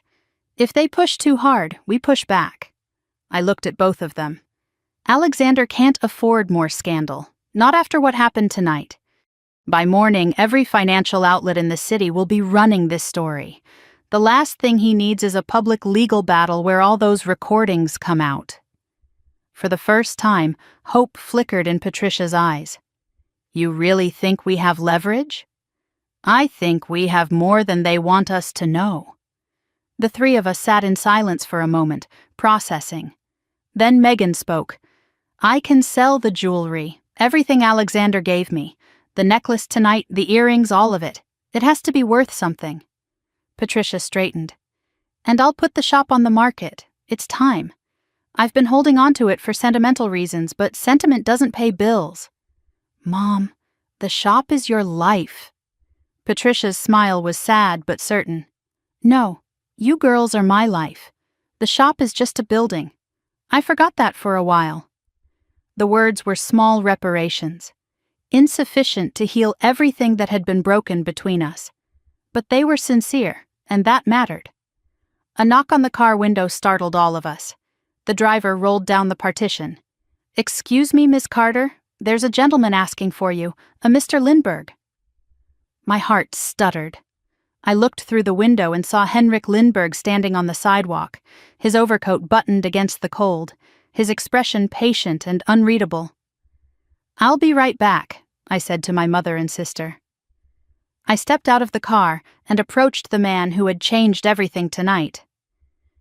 Miss Carter, Lindbergh's voice was warm despite the cold. I'm glad I caught you before you left. Mr. Lindbergh, I don't know how to thank you for what you did in there. You don't need to thank me, I simply told the truth. He studied me with those sharp, assessing eyes. What you did tonight took remarkable courage. Standing alone against that room, refusing to break even when everyone expected you to, that kind of strength is rare. I just told the truth, too. No. He shook his head slowly. You did far more than that. You stood alone against a room that wanted you to fall, and when you won, you chose grace over revenge. That combination, strength and mercy, is exceedingly rare and exceedingly valuable. He reached into his coat pocket and withdrew an envelope. I mentioned earlier that my foundation is opening a new division here in New York, the Nordic Cultural Institute. We'll be digitizing and translating medieval Scandinavian texts, making them accessible to scholars around the world. I nodded, remembering his words from earlier in the evening. It felt like a lifetime ago. We need a director of linguistic research, someone who understands the old languages and the modern applications, someone who can bridge centuries of evolution and explain why it matters. He held out the envelope. I would like that person to be you. My hands trembled as I took the envelope. Inside was a formal offer letter on foundation letterhead, my name printed clearly at the top. My eyes found the salary line, and my breath caught. $175,000, full benefits, medical, dental, retirement matching, start date flexible whenever I was ready. I could barely breathe. There's something else, Lindbergh said. The Institute has a partnership with Uppsala University, full research privileges, access to archives, collaborative projects with the faculty there. He paused, letting the implications sink in. If you wish, you could complete your doctorate. We would support that entirely. I looked up from the letter, my eyes stinging. Why? My voice came out rough, unsteady. Why are you doing this for me? Lindbergh's expression softened. Because 3 years ago, the academic world lost one of its brightest minds. A young woman with extraordinary talent walked away from everything she had built, everything she had earned, because her family needed her. He met my eyes. Tonight, I have the opportunity to give her back, to give her the life she deserves. The life she earned. He smiled, and for the first time it reached his eyes. Consider it my investment in the future, and my apology on behalf of a world that let you slip away. I clutched the envelope like a lifeline.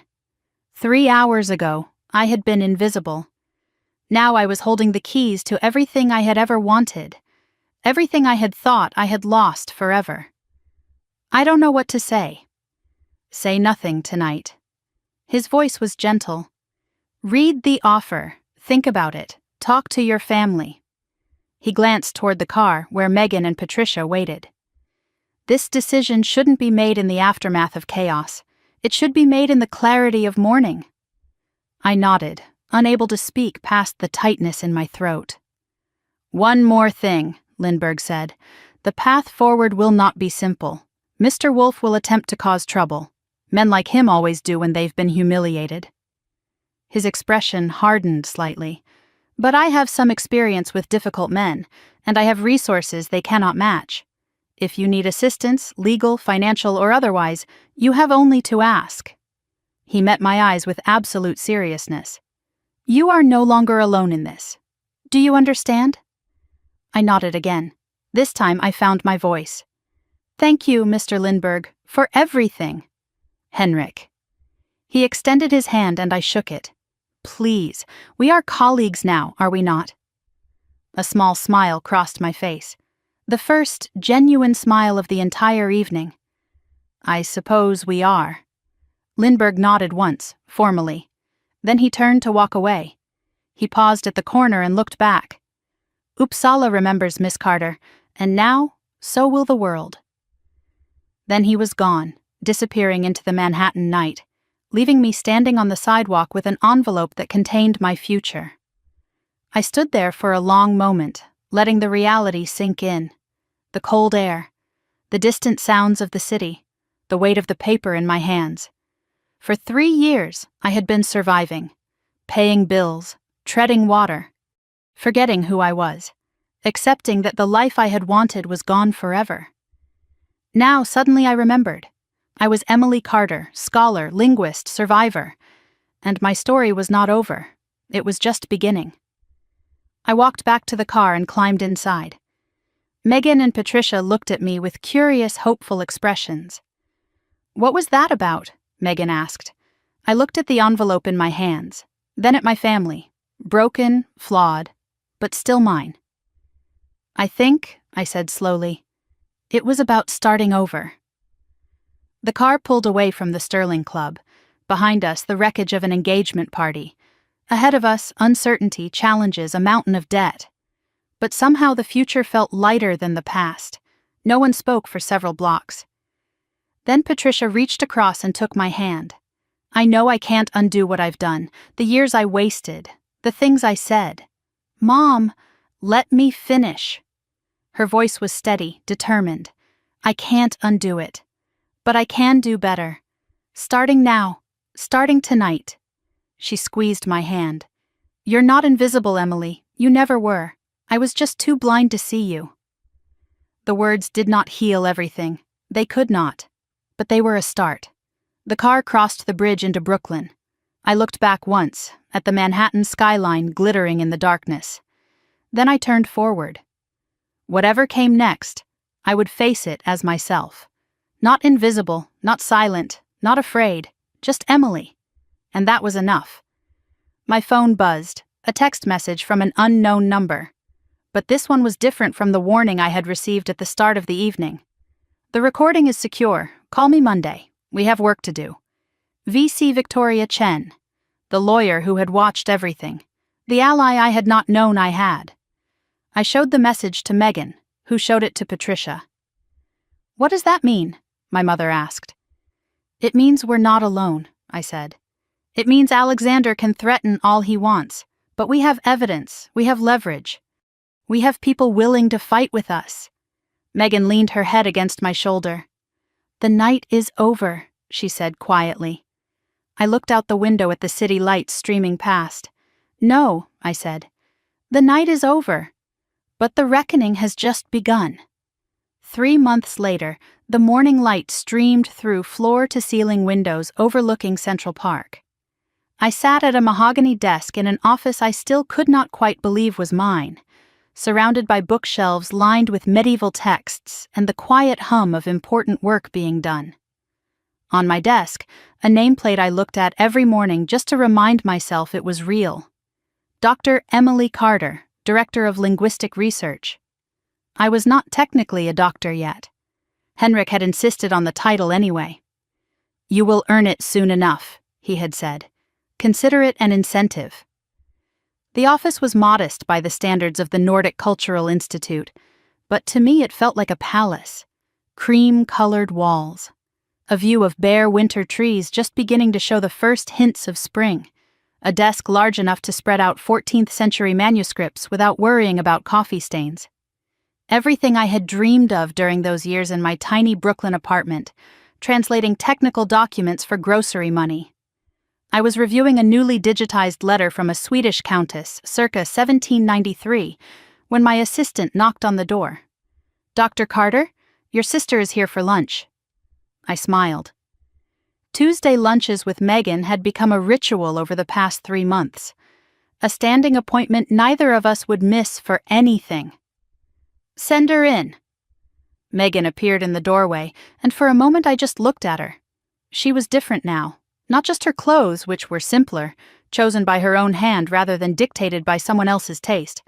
It was her posture, the way she moved, the light in her eyes that had been extinguished for so long. She looked like my sister again, the real one, the one I had missed for 3 years. "Ready?" she asked, grinning. "Starving. Let's go." We walked to a cafe near the Institute, our usual spot. The conversation flowed easily now, no longer weighted by guilt and secrets and years of distance.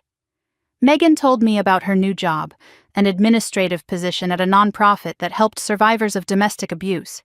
The irony was not lost on either of us. "My therapist says I'm making progress," she said, picking at her salad.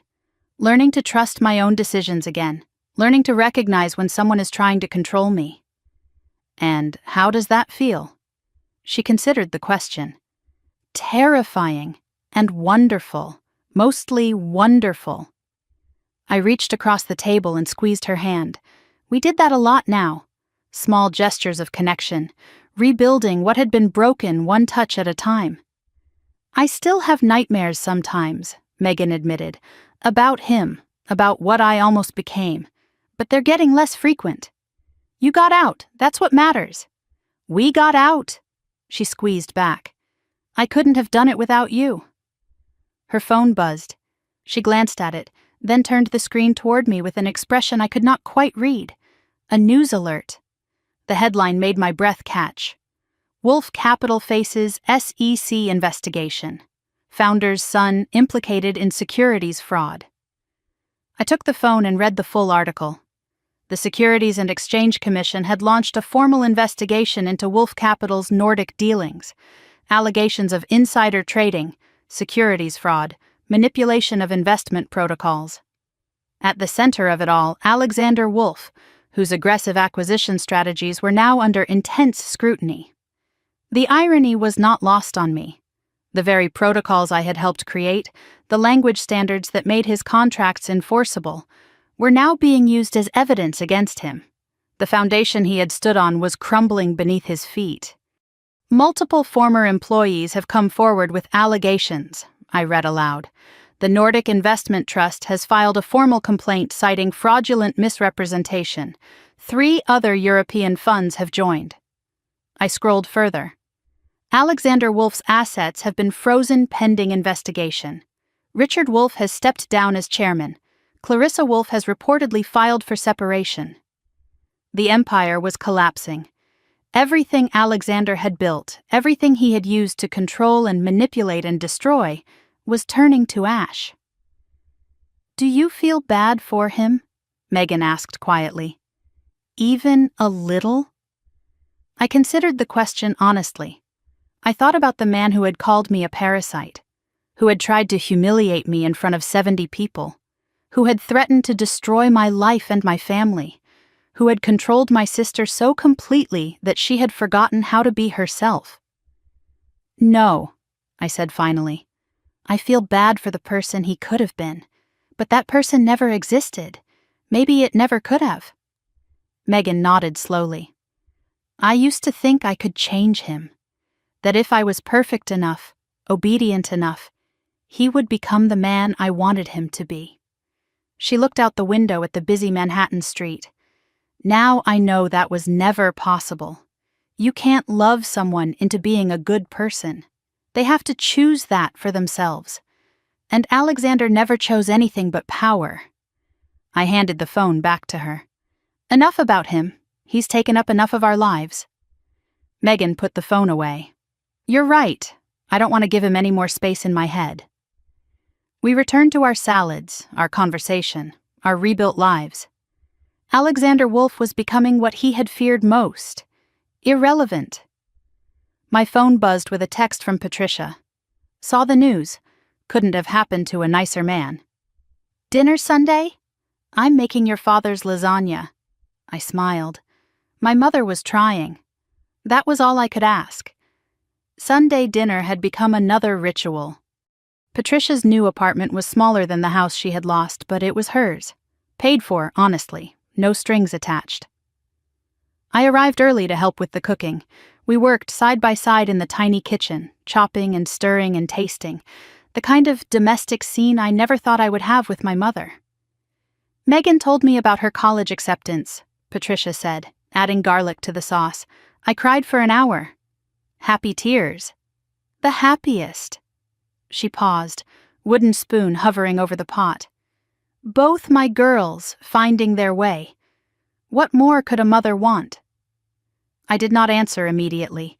The question contained too much history, too many years of feeling unseen and unvalued. But I was learning to let go of some of that weight. Carrying it was exhausting, and it did not change the past. I know I've said it before, Patricia continued, her voice careful, but I need to say it again. I'm sorry, for all of it. For making you invisible, for choosing fear over you. Mom, let me finish. She set down the spoon and turned to face me. I can't undo those years, but I can make sure the ones ahead are different. I can see you now, Emily, really see you, and I'm so proud of who you've become. Her eyes were wet. You deserved better. You always did. I set down my own knife and hugged her. It was awkward at first. We were not a family that hugged easily, but then she relaxed into it and so did I. I know, Mom, I said into her shoulder. I know. We held each other for a long moment. Then the timer went off and we pulled apart, laughing, wiping our eyes, returning to the practical work of making dinner. The debts were paid now, not easily but completely. Megan's escape fund, the sale of the house and the shop, my first months of salary, and a settlement negotiated by Victoria Chen. Alexander's legal troubles had made the Wolf Holding Company eager to avoid additional complications. They had settled for 60 cents on the dollar and a mutual non-disclosure agreement. The Carter family owed nothing to the Wolfs. Finally, truly free. After dinner, I stepped onto Patricia's small balcony. The city spread below, lights glittering, life humming, possibility everywhere. I held a glass of champagne, barely touched, and let my mind wander back to that night. The Sterling Club, the Swedish words, the silence before I spoke. I remembered Alexander's face when I answered him. The moment everything changed. The satisfaction of watching his assumptions crumble. But it was not the Swedish that had saved me, I realized now. It was not the Lindbergh Protocol or my credentials or my academic achievements. It was the decision to stop being invisible, to stop accepting less than I deserved, to stand up and speak even when the entire room expected me to stay silent. I had spent most of my life believing that if I was just quiet enough, helpful enough, invisible enough, people would eventually see my worth. I had believed that sacrifice and silence would earn me love and respect. I had been wrong. Silence had not earned me anything except more silence, more invisibility, more of the life I did not want. That night, I had chosen to speak, and speaking had changed everything. I understood now what I could not see before. Silence is not always weakness. Sometimes it is strategy, sometimes it is survival. There are moments when staying quiet is the wisest choice, when the battle is not worth fighting, when patience serves better than confrontation. But there comes a moment when silence becomes complicity, with others' cruelty, with your own erasure, with a life half lived because you are too afraid to claim the whole thing. That night at the Sterling Club, I found that moment. I crossed that line. And I would never go back. The door opened behind me. Megan stepped onto the balcony, 2 glasses of champagne in hand. "Room for one more?" I smiled and made space beside me at the railing. She handed me a fresh glass, and we stood together, looking out at the city that had witnessed our worst night and our new beginning. "What are you thinking about?" she asked. "About how far we've come, and how far we still get to go." She clinked her glass against mine. "To the journey, to the journey." We drank in comfortable silence. Then Patricia joined us, and the 3 of us stood together on that tiny balcony, a family reformed in the wreckage of what we had survived. "To new beginnings," Patricia said, raising her glass. "To second chances," Megan added. I completed the toast. "To family, the real kind, the kind that shows up." The champagne was cold and bright and full of promise. Later, as we were cleaning up the dinner dishes, Megan asked the question I had been asking myself for 3 months. "Any regrets?" I thought about it. Really thought about it. The years lost, the fellowship abandoned, the invisibility endured, the family that had failed me, and the family we were slowly becoming. "No," I said finally. "Everything that happened, even the painful parts, led me here. To this kitchen, to you, to who I am now."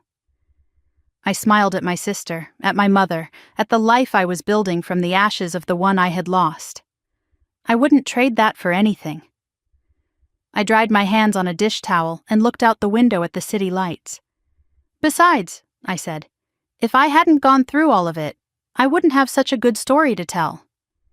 And that is how a so-called invisible sister silenced a room full of billionaires without raising her voice. It is a reminder that true class is not about what you wear or what language you speak or how much money you have in the bank. True class is about how you treat people, especially when you think no one important is watching. Alexander Wolf learned the hard way that you should never underestimate the quiet one. She might just be waiting for the right moment to speak. And when she does, you had better be ready to listen. I did not win that night because I spoke Swedish. I won because I refused to be erased.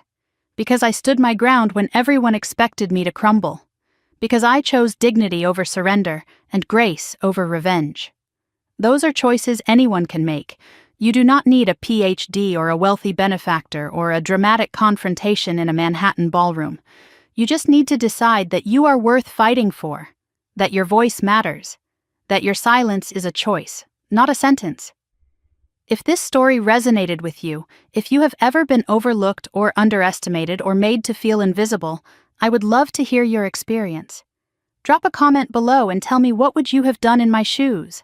How have you found your voice when everyone expected you to stay silent? And if you enjoyed this journey, please hit the like button. It really helps more people find stories like this one. Subscribe and ring the bell so you never miss a tale of justice served and dignity reclaimed. Because everyone deserves to be seen. Everyone deserves to be heard.